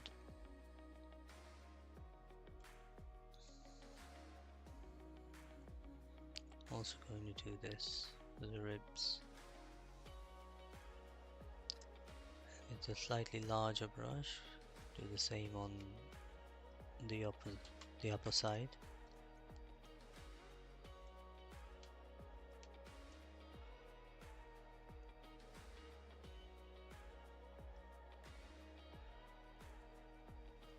And just here is a bit more. There's a bit more detail, so just gonna add that.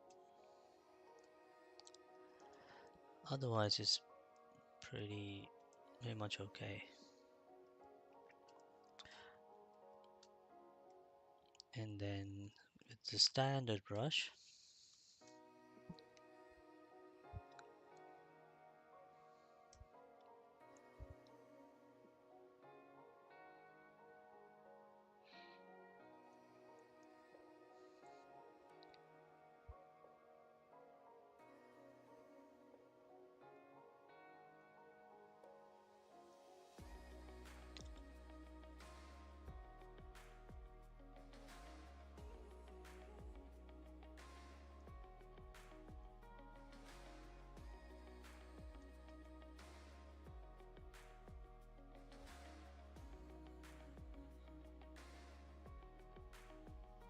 and just where the ribs sort of end, there's a bit more detail. Like you see a shadow here.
Yeah, I'm never gonna be like fully satisfied right away.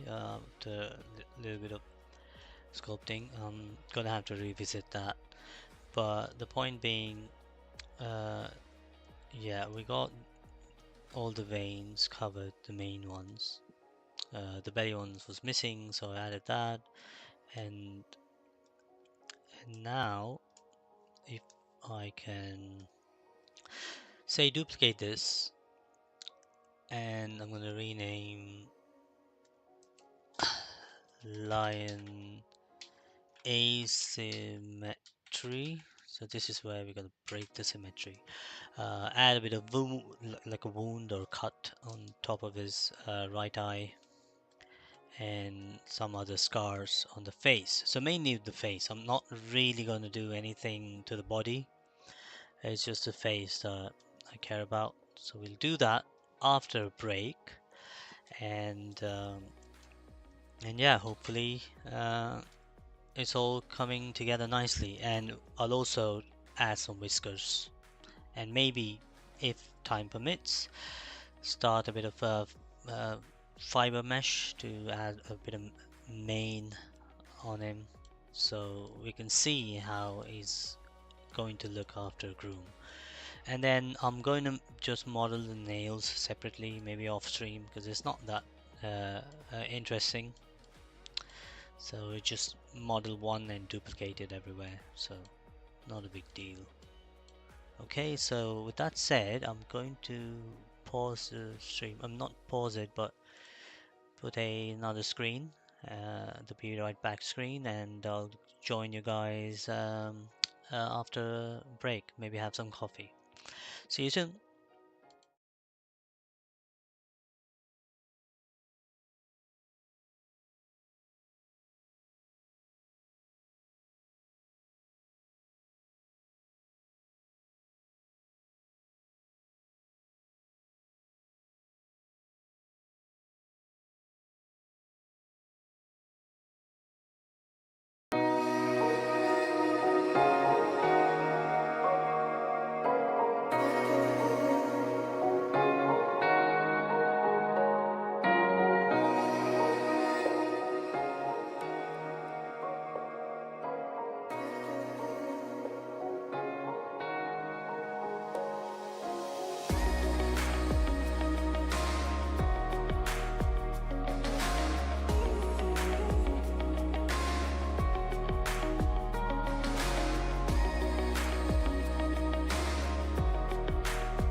Hello, I'm back. So let's proceed with our sculpt. I went for a coffee, ended up having lunch, so sorry if anybody had to wait. Um, right, so where were we? So we want to break symmetry. So for this, I'm gonna get a specific reference. Hang on just a second, it looks like my stream is on another TV.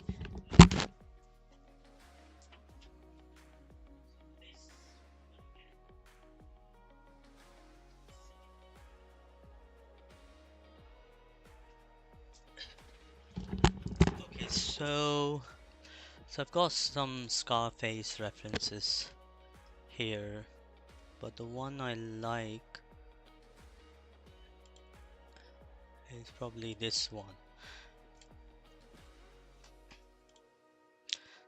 And that's like a lot of wound and you can't see the eye at all. So, uh, well, that's fine. This is the actual Scarface wound. So I'm going to use this as reference, but not do it exactly like this. Because if you like sculpt too much detail, then you also have to adapt the topology to it. But thinking in terms of rigging and the next steps for this one, I don't want to affect it so much that we need to change topology. So let's leave that there on the other screen. So here, one thing I want to do is make sure that I'm not moving the position of the eyes. So if I say come to level 4 maybe, and say mask, also make it show solo, so no other tools are coming through. Just gonna mask it slightly,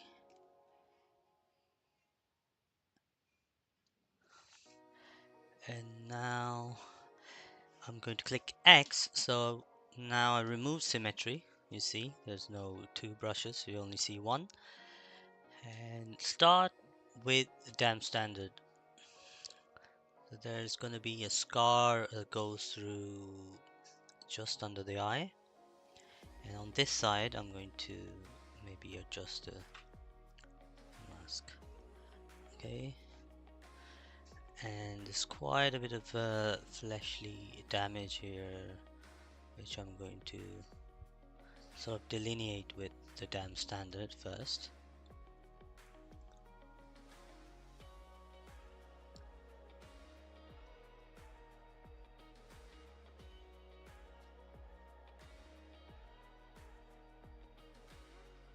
And this is the area of interest. So now let's remove the mask altogether. Mask this area.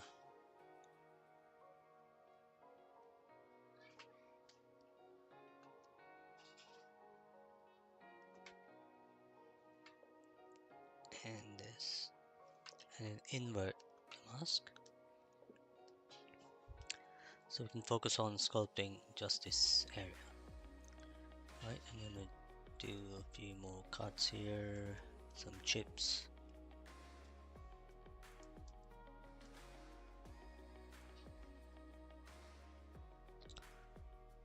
So just some generic large shapes at level 4 at 1.2 million polygons. So this would have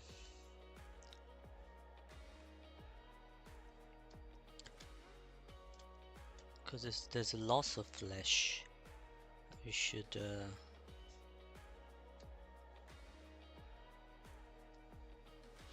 move it a little bit inward.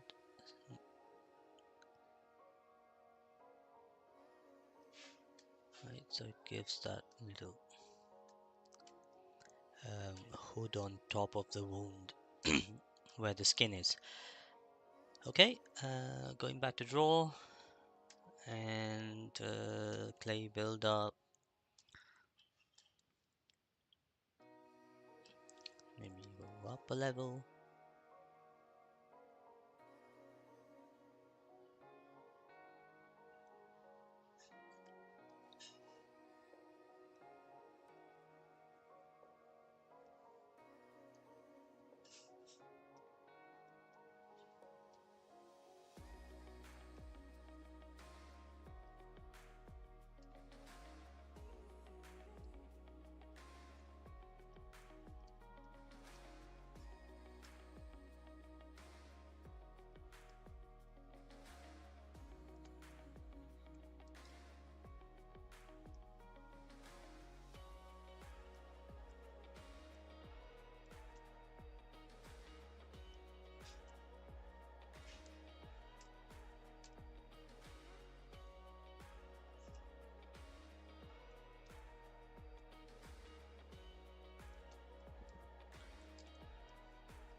So yeah, just these little details, so make it uh, more badass, I guess, and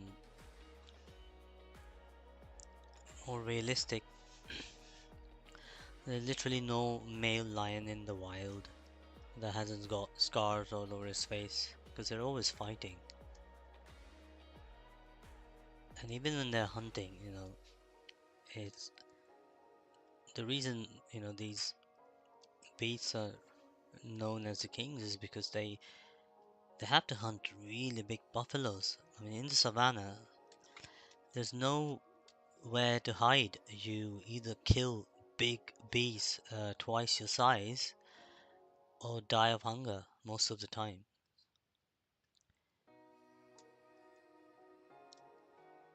And and male lions mostly, they're fighting against male lions from the other prides to protect their own. So, and which is major cause of death as well for them. Very few make it to their full lifespan, and Scarface is one of those lions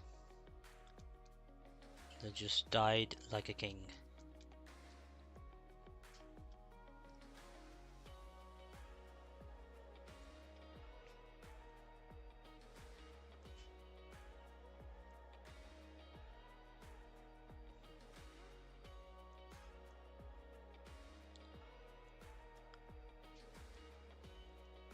By that I mean he was never defeated.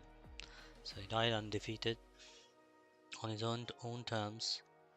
And the funny thing, one thing the lions are known to do is they always go back to the place they were born and then just lay down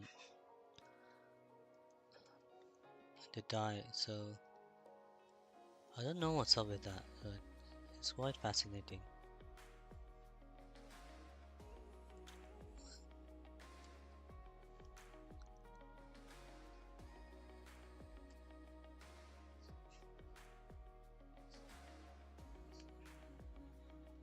So there is bound to be some scarring around the wound as well. So I'm just making sure it's making sense. So when we like paint this in Mari, so, so it looks like this is in texture and color very much like that, the inside of the mouth, which is interesting.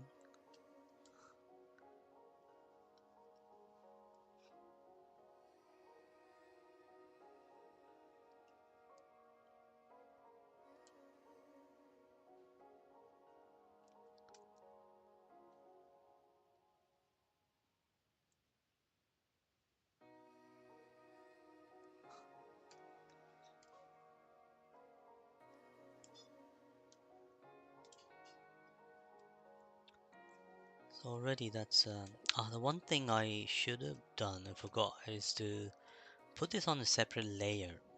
Uh, that's I guess it's okay because we sort of duplicated and created a new subtool, but it's actually advisable to sculpt these additional details in a separate layer. If it's since we haven't gone too far, maybe I will do that. Let's go.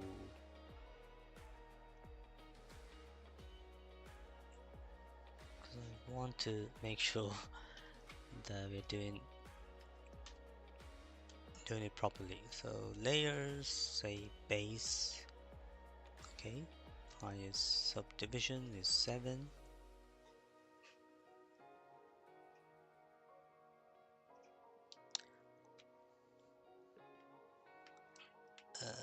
Layers. Wait. Because that way we have more control. Like we can adjust intensity of anything uh, that we feel is too much. And base, I'll call it base symmetrical. And then new layer is the eye wound. Eye wound. And say we record it here. We go to say level 4. Make sure we're not in symmetry. And damn standard. And once again, a line here. And something that goes around.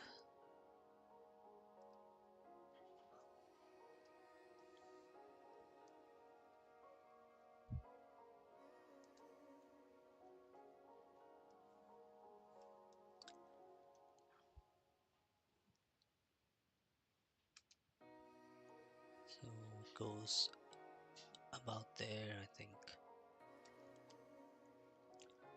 Great. So I'll continue doing this.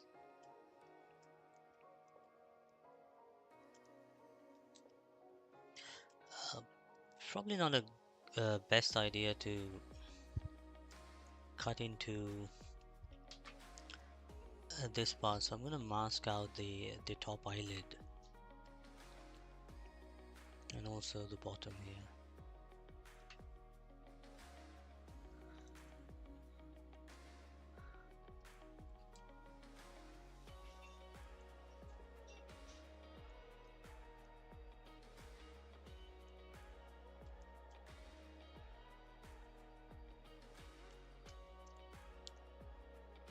There you go. That's very much like a wound that's just starting to heal and dried up. Let's get clay buildup.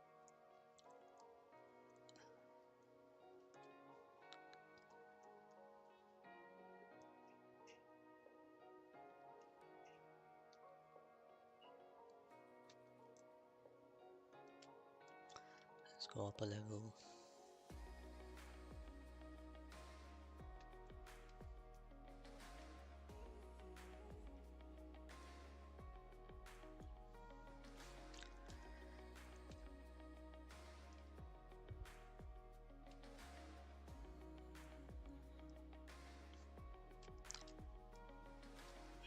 Sculpting is all about patience. Any piece of quality art requires a lot of iterations and patience. And if you want your kids to learn patience, get them into CG art. Because whatever they end up doing, whether it's sculpting or animation is a very, very patience demanding task. I mean, you will see when I eventually animate this guy, it's going to be take excruciatingly long because I'll be doing only like a couple hours a week or maybe 4 hours a week, because normally in production, well, you spend what 50 to 60 hours on average a week to get yeah, to get most the animations done. So we are going to do, let's say I do something like a walk animation and a bit of idle animation to do some tests in an environment. It is a daunting task. It's going to take a really long time to do it properly.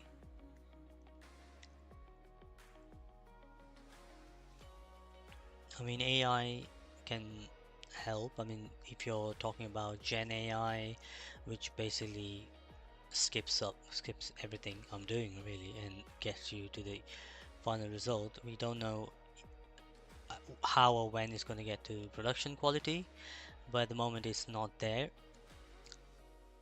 And even if it does, for creatures, it's going to be very hard to rely on a solely automated uh, method.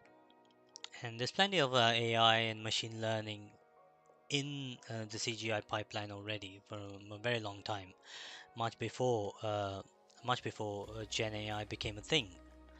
So it's not like the process hasn't evolved; it's constantly been evolving, and still it does take considerable amount of time and effort to bring a human vision to life at the end of the day, because we are the most demanding creatures. When we want to show something, we want it to be a very certain way, which which is hard for even fellow human beings to realize.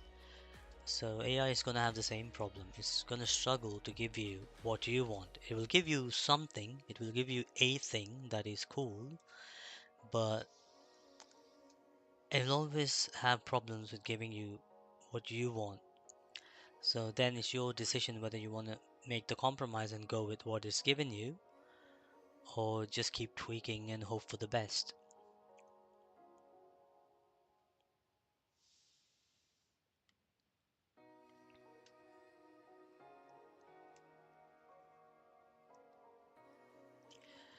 And that's where I think it fails to integrate properly into CGI pipeline, because CGI art and filmmaking requires control at the end of the day.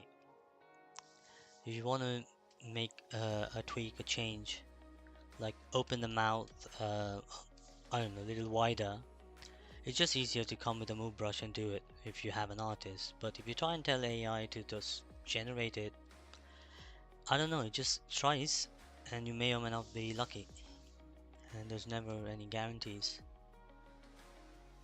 And I know there are some tools that are focusing on this, and it eventually might improve, and who knows, we'll see. If it comes to a stage where 2 or 3 people can just finish an entire movie, well, I'm gonna make videos of making movies, right, instead of making sculpts.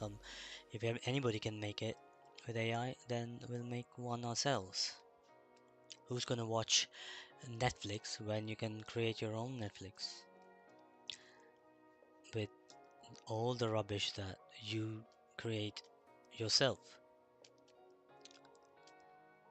So yeah, there are challenges in that department, which is why I I tend to focus on the fundamentals, because in the end, you know, these are going to stay with you. These skills will always stay with you. Anatomy and sculpting are not just limited to CGI. You can apply the same to practical effects, prop making, so many different areas that you can use these skills. Okay, so I've sculpted a little bit. I might do a little bit more, but I just want to show you what we achieved here.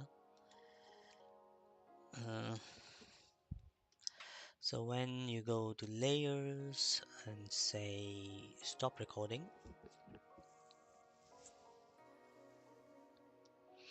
so you can turn this on and off. This is before, this is after, and then you can also reduce the intensity. So which means I have the option to like go little bit overboard with the details and use the layers intensity to control how much of it I want to show, and that's the power of layers.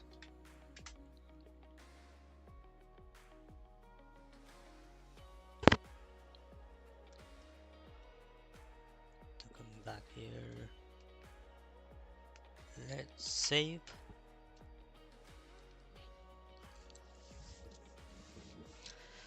So this is the latest version of ZBrush. I think that's why I'm having the issues with crashes. It's fairly recent release. Whereas until the last stream I was working on my laptop with the ZBrush 2025, which I believe is a bit more stable. But not a big deal. I mean, it's still pretty solid release, I think.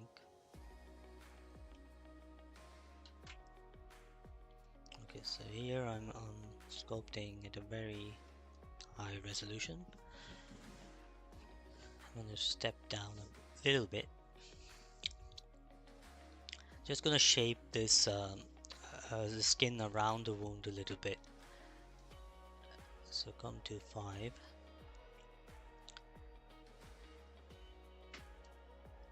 To make it look a bit more like Scarface's wound.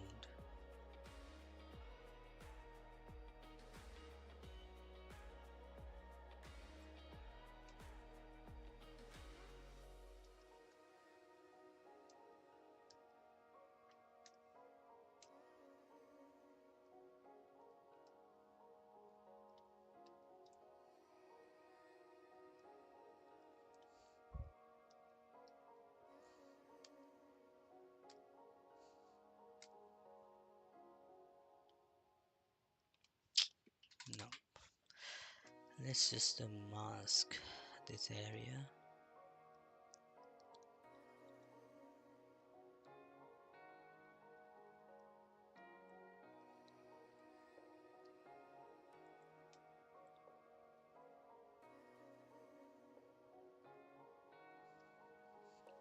And now we can create this little sort of hood.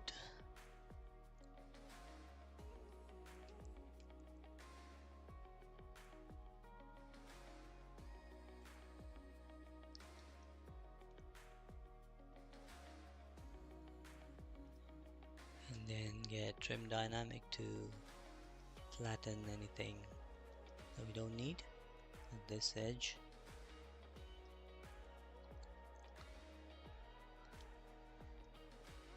That is subtle and it'll do the job.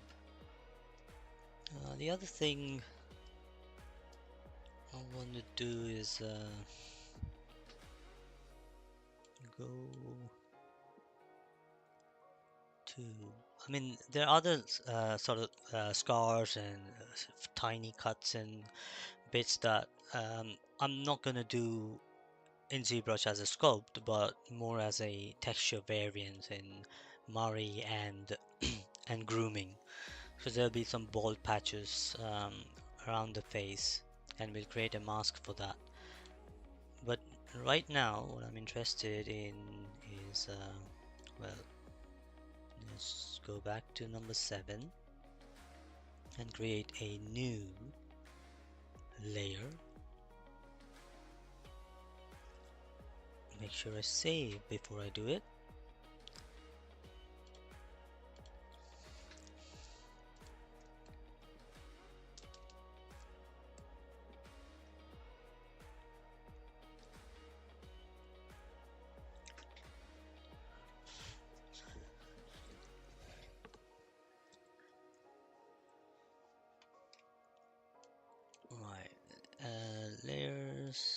say face symmetry.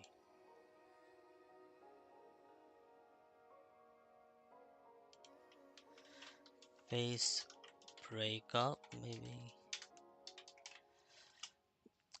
So here the goal is to come back into, say, a really low subdiv like 3, and when you see this reference, we can see that how this side there's a bit more shape going this way, whereas you don't see that on that side. So there's a bit of asymmetry in the way uh, the flesh is rolling around here, and that's what I want to try and achieve. And for that, I'm going to start with move topological. So with move topological, you can manipulate only parts that are of similar topology. So it's a slightly different moving algorithm. Works well when you have clean topology like this. In fact, we can go all the way down to 1. So move that slightly, but then bring this vertex in a bit. So when you're looking at it from the front, so you have that, and it goes really inward, and then this one we raise it.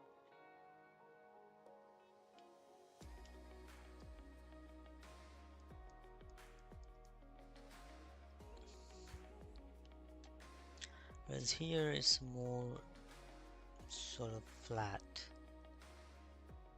so that comes quite flat, and maybe this pixel could be moved a little bit inward. So we're just tweaking the shape here, so that's why I'm going on the lowest subdiv, and see how this affects the high res details. If we go to number 5,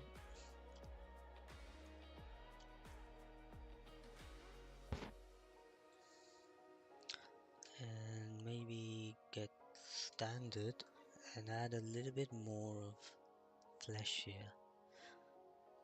So that saggy skin is going to change a bit on this side, and there's one here as well.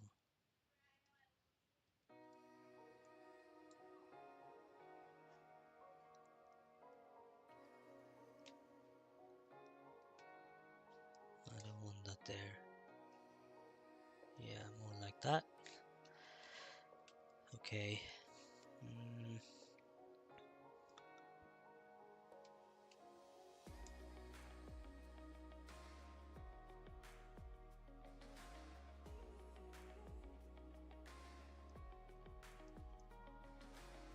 Just gonna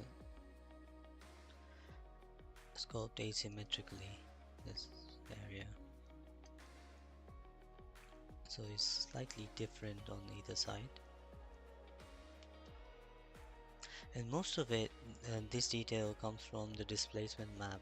Ultimately the actual base mesh, we can try and keep it symmetrical still,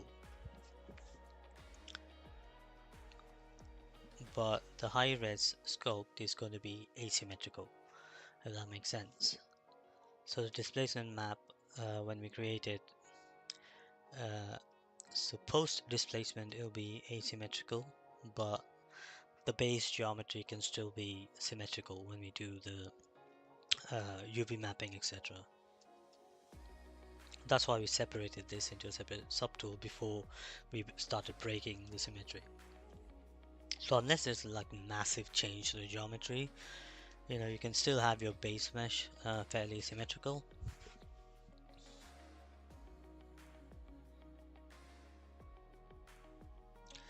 So again, there's going to be a bit of sagged skin just under that cheekbone.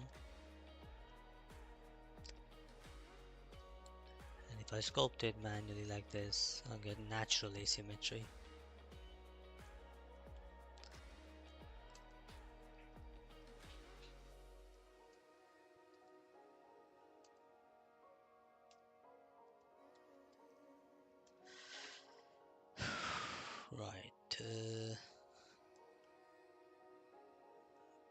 little bit more here.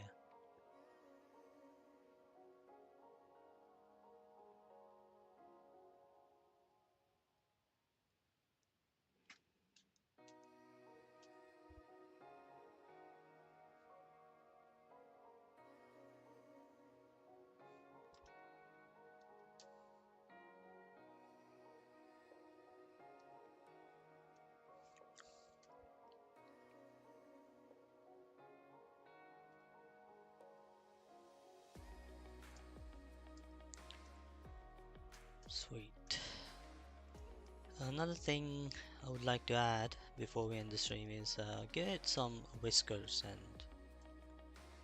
and some basic hair, so we can visualize the mane, etc. So for that, what I can do is I'm gonna add a pendosphere.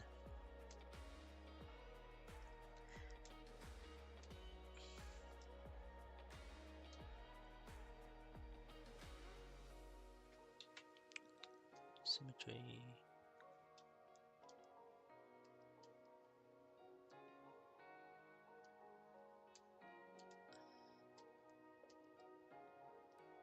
And something like that. And now break symmetry, move him to the right.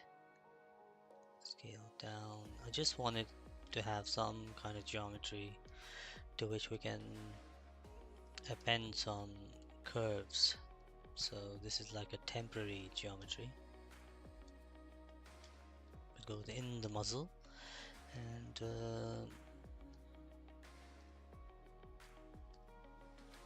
I'm going to go to Z plugin, subtool master, and where's this? Mirror. So mirror, merge into one subtool, and then we got that. So that represents a fake muzzle. And now if you if I get a curve brush, which is a insert curve, where's it gone?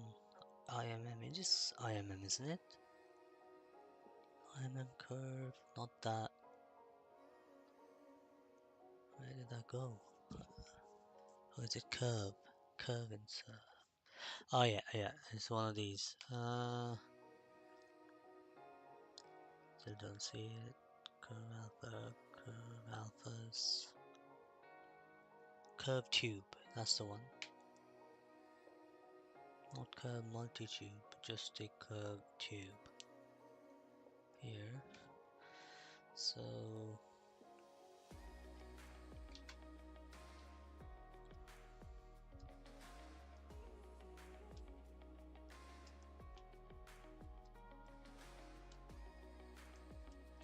now you go to stroke, curve, functions, not functions, the modifiers. Yeah, modifiers, size, and you just say invert that, and you click it, and that's what you get.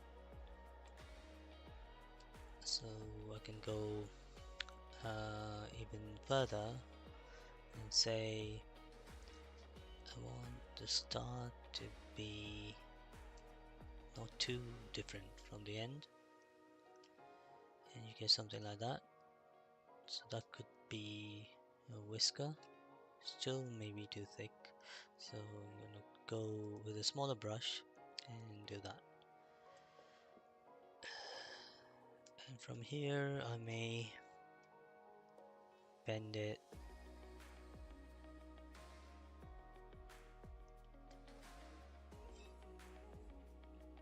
smooth it, and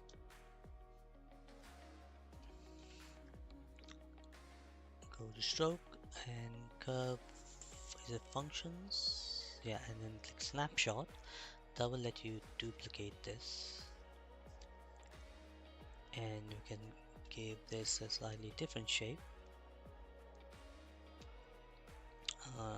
Don't want the start to move, so go to stroke and say curve bend start. I don't want the bend end. Yes, and also elastic. Oh, actually, it's the lock start you want to do, and you want to bend end, not start.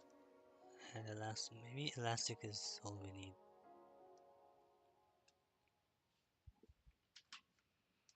No, that's not it.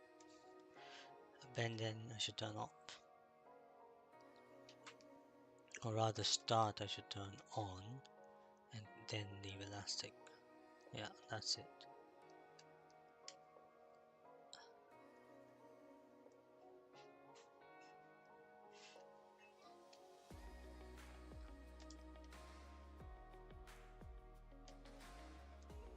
Oh.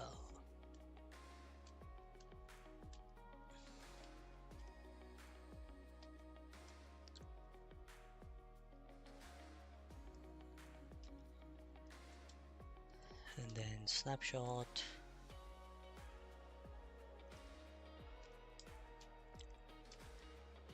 Move that over here.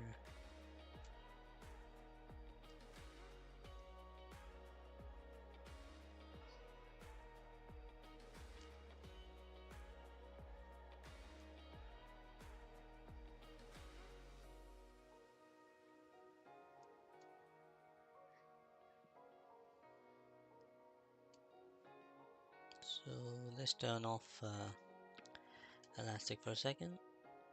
So we can, because elastic is just gonna keep increasing the length, which we may not always want. I mean, it's just a temporary whiskers anyway. We're gonna build this properly in Houdini. But it's just nice to have something. So we need some shorter ones. So for that,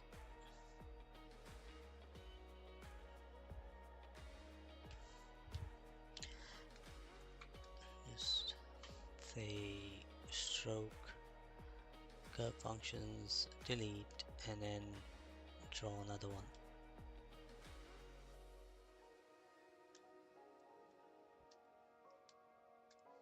Probably not that short, so if I go to modifiers again, or yeah, or rather curve, make sure elastic is on. I can then do this, bend it,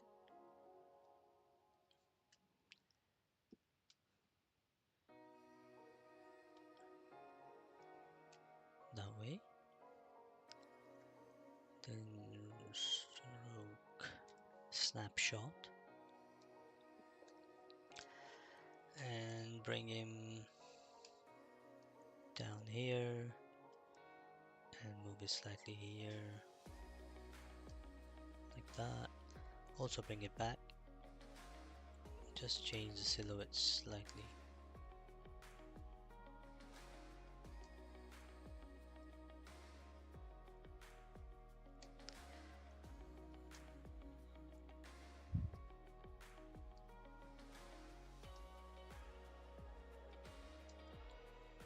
Stroke, snapshot, put one behind there.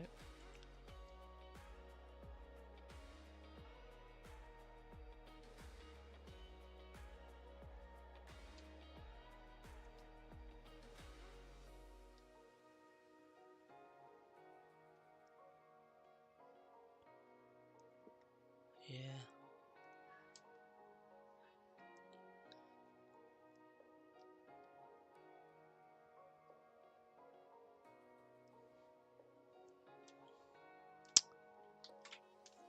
Okay. Let's see how that's looking. If I go to Z plugin, not Z plugin, stroke, delete. I can now I could have a few more here. So what you can do is say solo. I'm gonna split hidden in case we need it in future. And then this one we just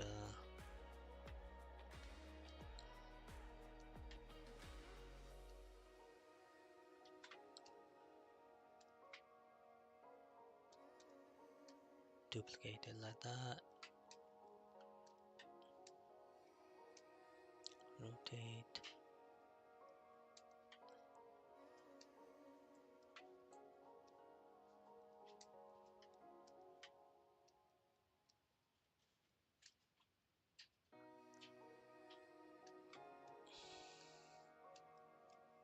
So yeah, that just gives us some whiskers to look at.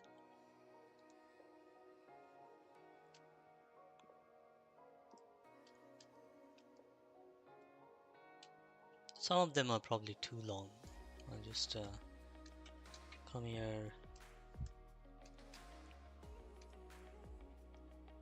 and do that.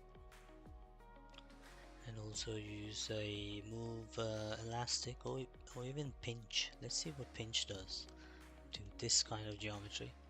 Take a large brush, and if I pinch it,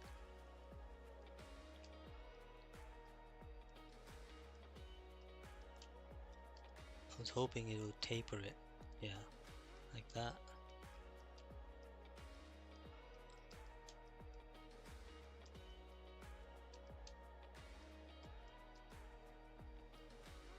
There you go. Already you can see the difference.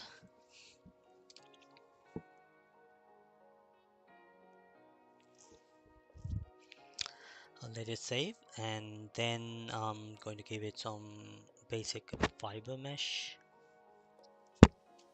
So first I would like to have a separate fiber mesh for the chin. So for this, let's go to geometry, level 4, control,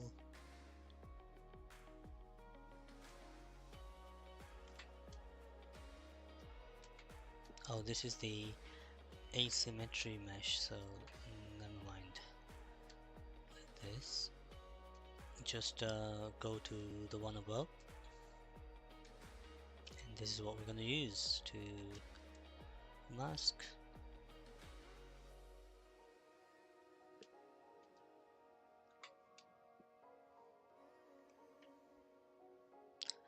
And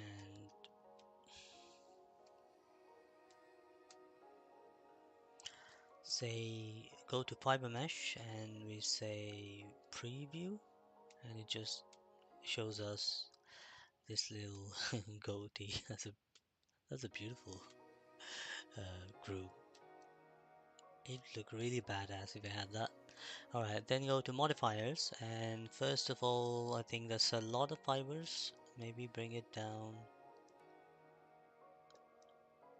to something like this, 2.1,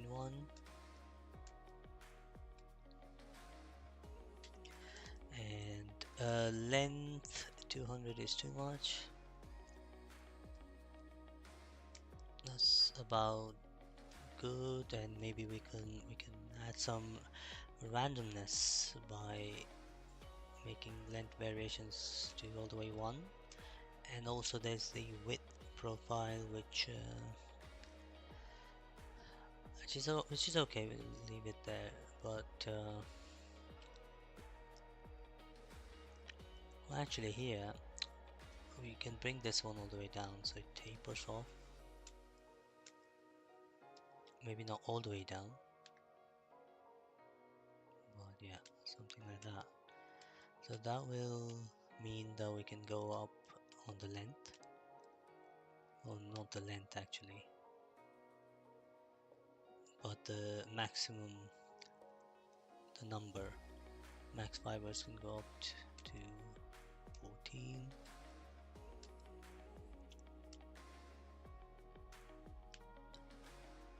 That might be better actually.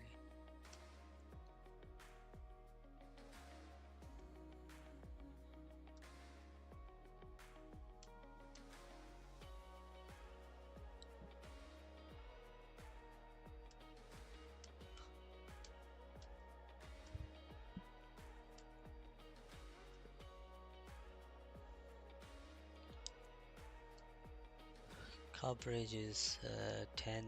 What if we reduce that?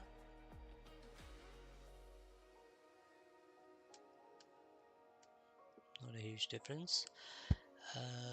Base color, tip color. Base is fine, tip is very much white, isn't it?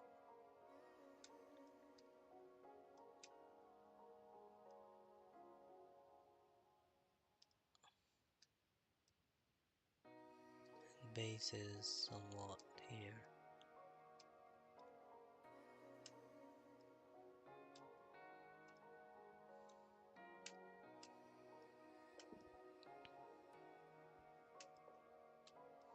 Clumps. There's going to be quite a bit of clumping.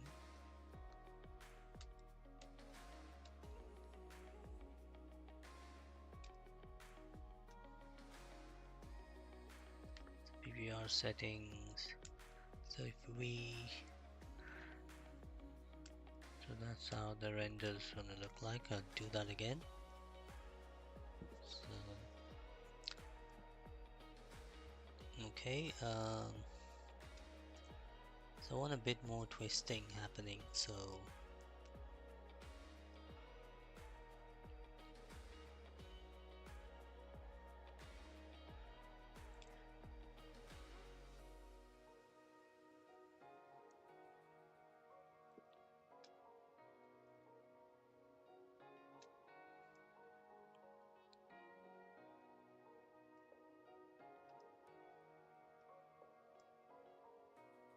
the length profile as well, gives it more roundness. So I'll accept this and we can make further adjustments.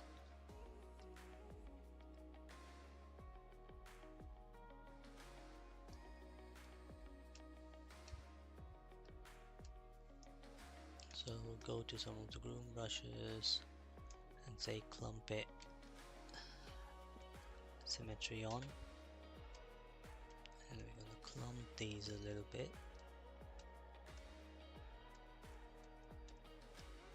Again, I don't need to be super exact because this is not going to be the final groom or anything, nor are we going to use these guides in Houdini. That might be a workflow to consider trying, but I don't want to do it for this model, maybe in the future.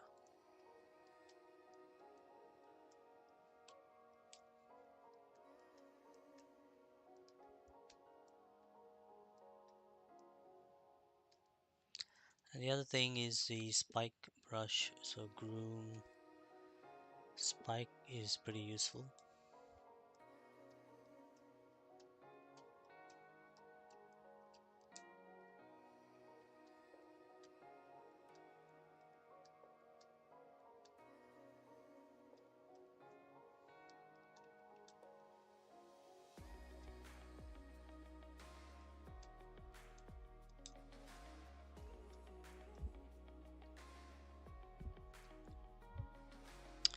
Probably missed the trick. I should have got more fibers around here as well for the chin, but we'll do that one separately.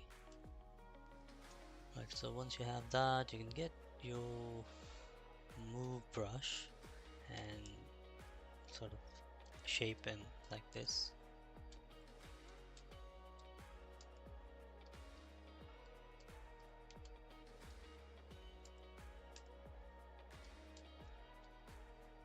And also smooth it a little.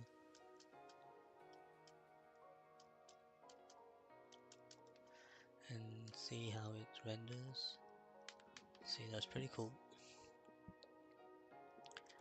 And the problem is once you move away, it comes out of the render preview.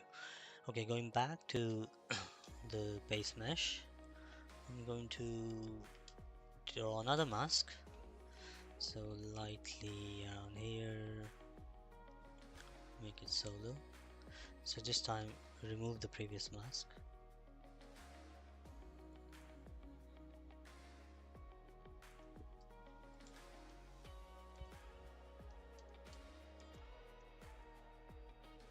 So everything below the ear we'll treat that as separate, and even here, well, actually let's try to get the rest of the mane, the bottom half, and we'll do the top separately. So I'm going to get some references of the mane first on another screen.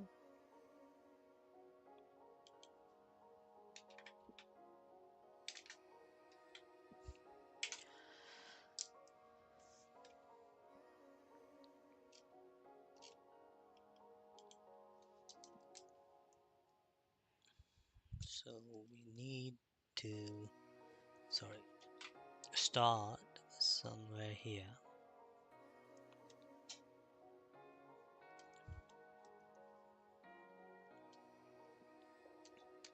So this will be one layer. So go all around.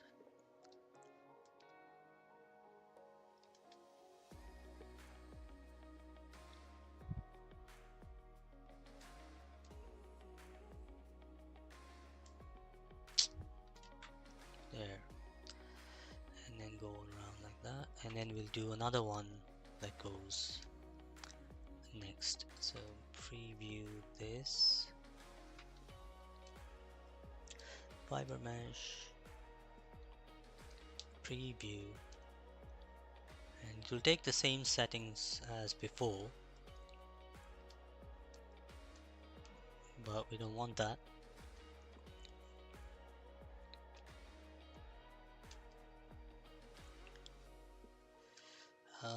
The gravity profile might also be something to tweak.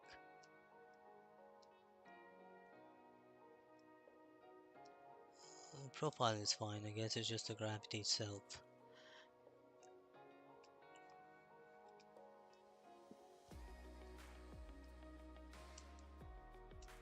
That's better. And max fibers,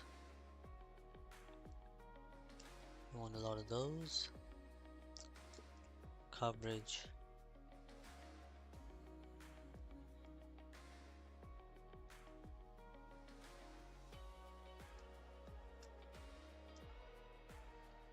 and I think the profile as well. Where's that?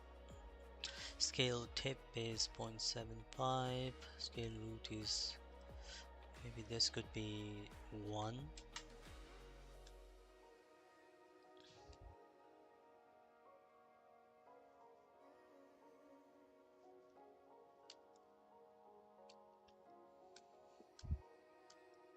So this will be like the first pass. I'm gonna accept this and we'll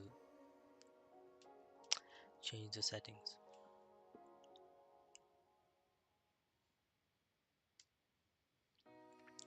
Pass preview is okay.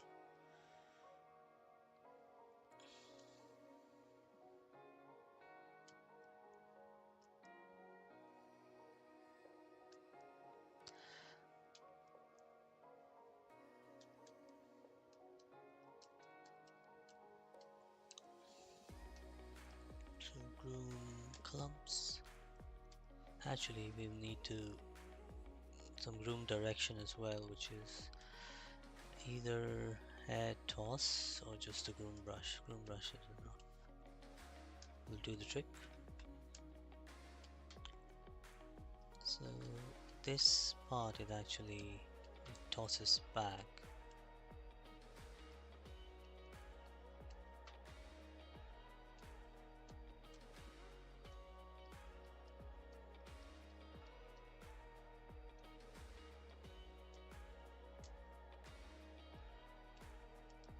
And now if we go to groom clumps and just clump these together a bit.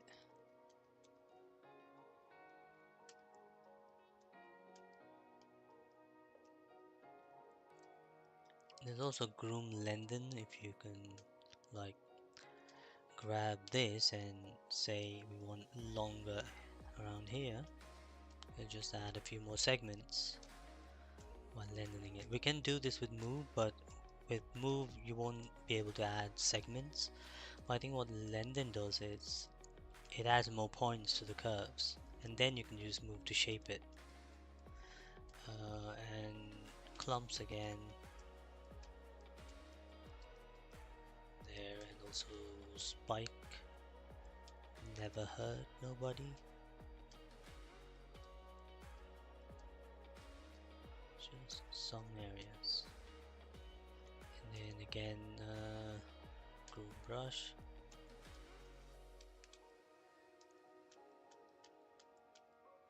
Also smooth it if it's too shabby, and then lengthen, and then move,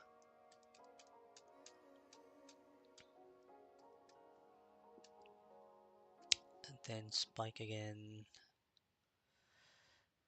Is there another one like a spike knot?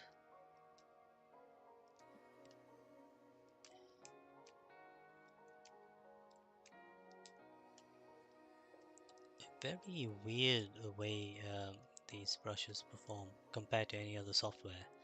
But once you get the hang of it, you can do something useful with it.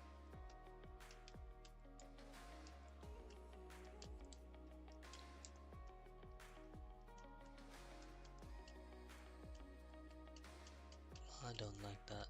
Let's bring back Lendon.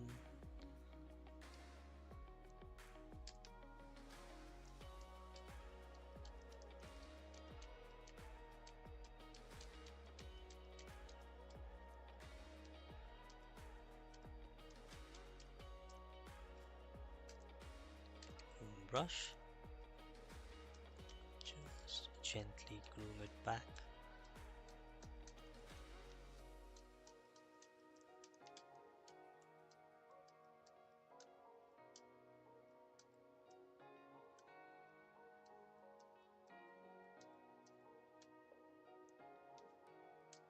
Now spike.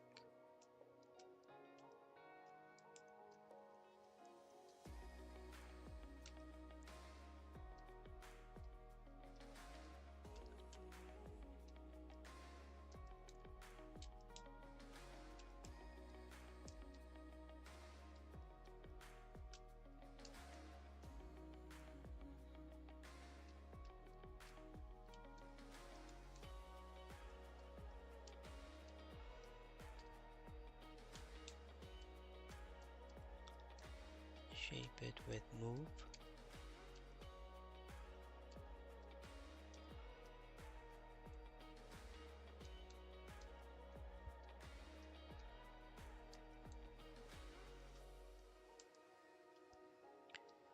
So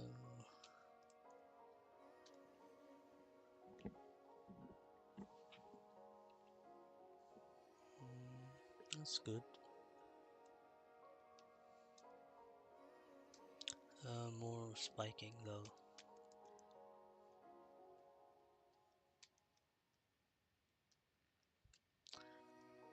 I mean, it says spikes, but I use it for clumping because the clump.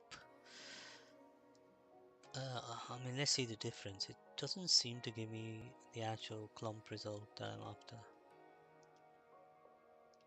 It sort of brings those curves together. It doesn't sculpt or clump the tips as much. Or maybe it's doing actually. Yeah, doing something similar to spike. I tend to use spike more. Maybe for larger areas this is working better, but for smaller areas spike will do the job. So here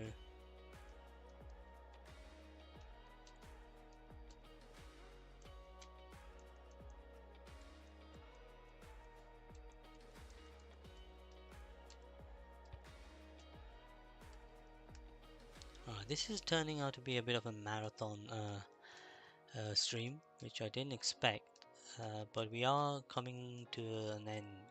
So I'll do another layer of this hair, the mane, and then we'll call it done. Yeah, this is too much fun, so you'll easily lose track of time. going to do another one, but before that let's save the project, because it's not fun to lose all that work to a crash.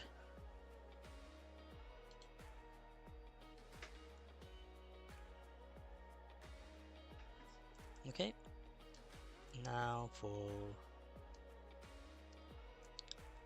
this area, oops, not sculpting, just the masking. So let's say we want it somewhere here, goes all the way down to the front of the legs.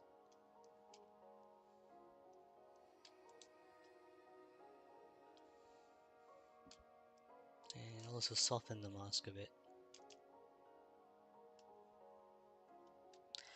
And now let's generate this, fibers, preview. This, I guess we need to cover this area as well, so oops. Now preview.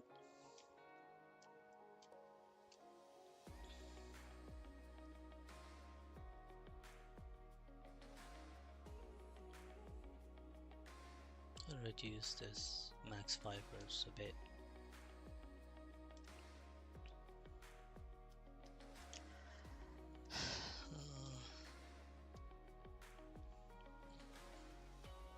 So accept.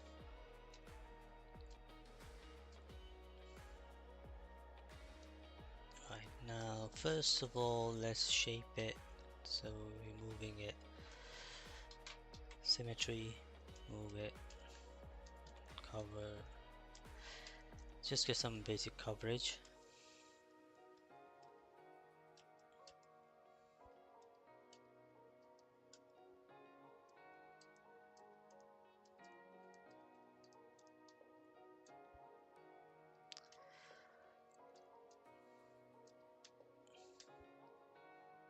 Right, now let's do some clumping.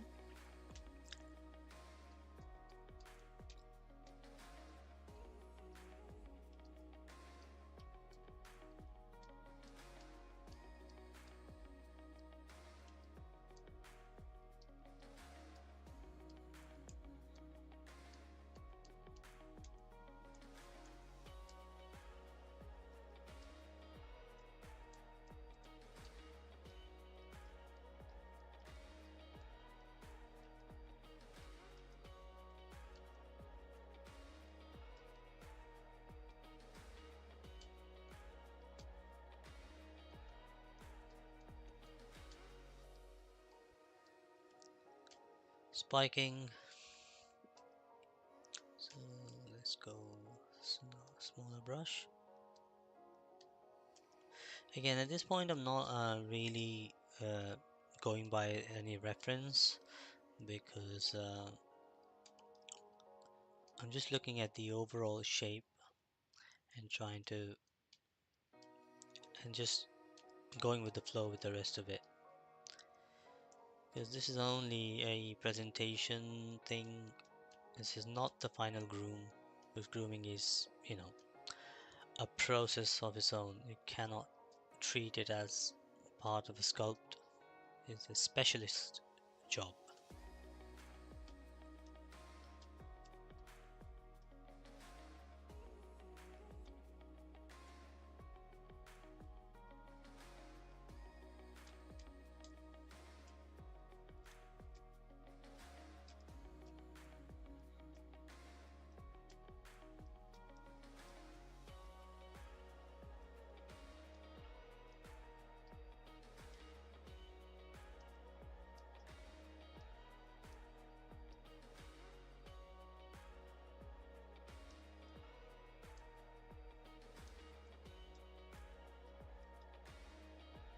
Right, maybe toss this part back.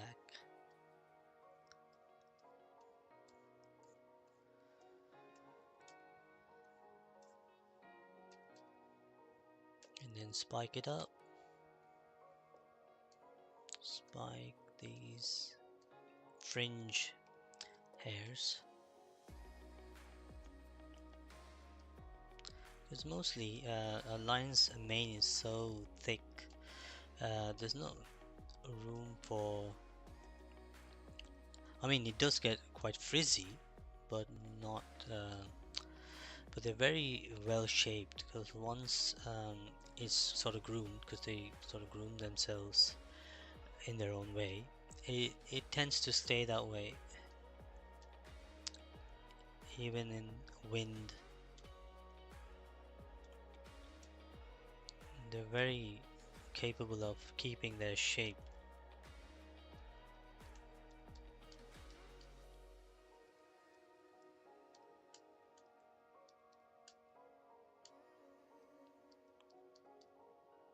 And there's a reason why the mane is so thick.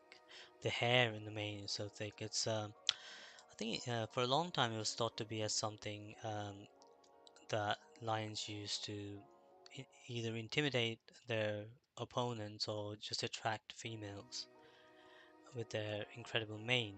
But it's actually it was found out that it's because they're always fighting with other males, and it's usually the neck, the most vulnerable part of any animal anatomy, right? All of this hair is there, so the other lions can't get through to the meaty bit around the neck. So it's really a healthy lion's mane is there for its protection. So it's not just show, and I'm pretty sure there were some documentaries where I heard that the scientists say it's mainly for show, either to attract females or assert their dominance. But it has been proven, I think, around some scientific research that it's a bit more than that. It actually helps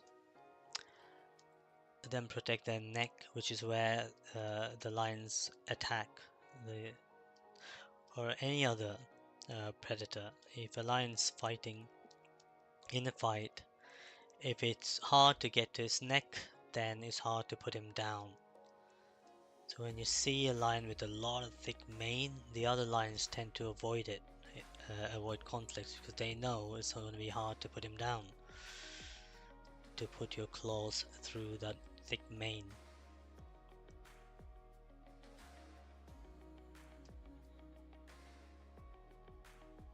So yeah, fascinating creatures, no doubt about that. Right, so this is some mane. I mean, it's a bit meh, if you're honest. But if I do a quick render, we're looking at a really solid model that has potential to be an incredible CG lion. Lots of hard work to still get to that point, uh, but we have all the foundations. And I'm going to take a more close-up render of this main.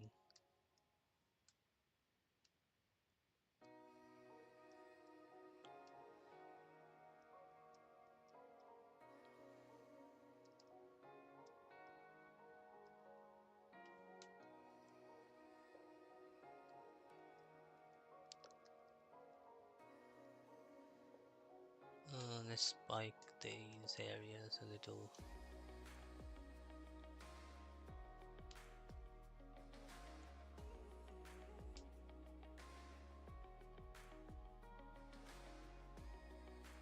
I can do a lot more, but I think for this stream, we've done a decent job. So, I mean, if you stuck around, some of you tuned in or plan to watch this later, please do, because there's a lot of effort that went into this, and there's a lot that you can learn if you're interested in creating CG creatures or learning ZBrush. So there's a bit of fiber mesh for you, and I think it is looking like a really badass male lion. who's just been in war. That is what we're going with, and we will continue this project in upcoming streams. And the next thing to do would be to UV unwrap this guy and create our tiles, and we'll get him prepped up for painting. So between streams I will go ahead and finish the nails because we're missing geometry for that, and maybe sculpt around those paws so if they fit correctly. But it's not something that you haven't seen already, so you don't have to watch me do it. So that's the end of that, and I will catch you all most likely on Wednesday. So until then, it's goodbye from me. Have a good Sunday, guys, and rest of your week. Bye.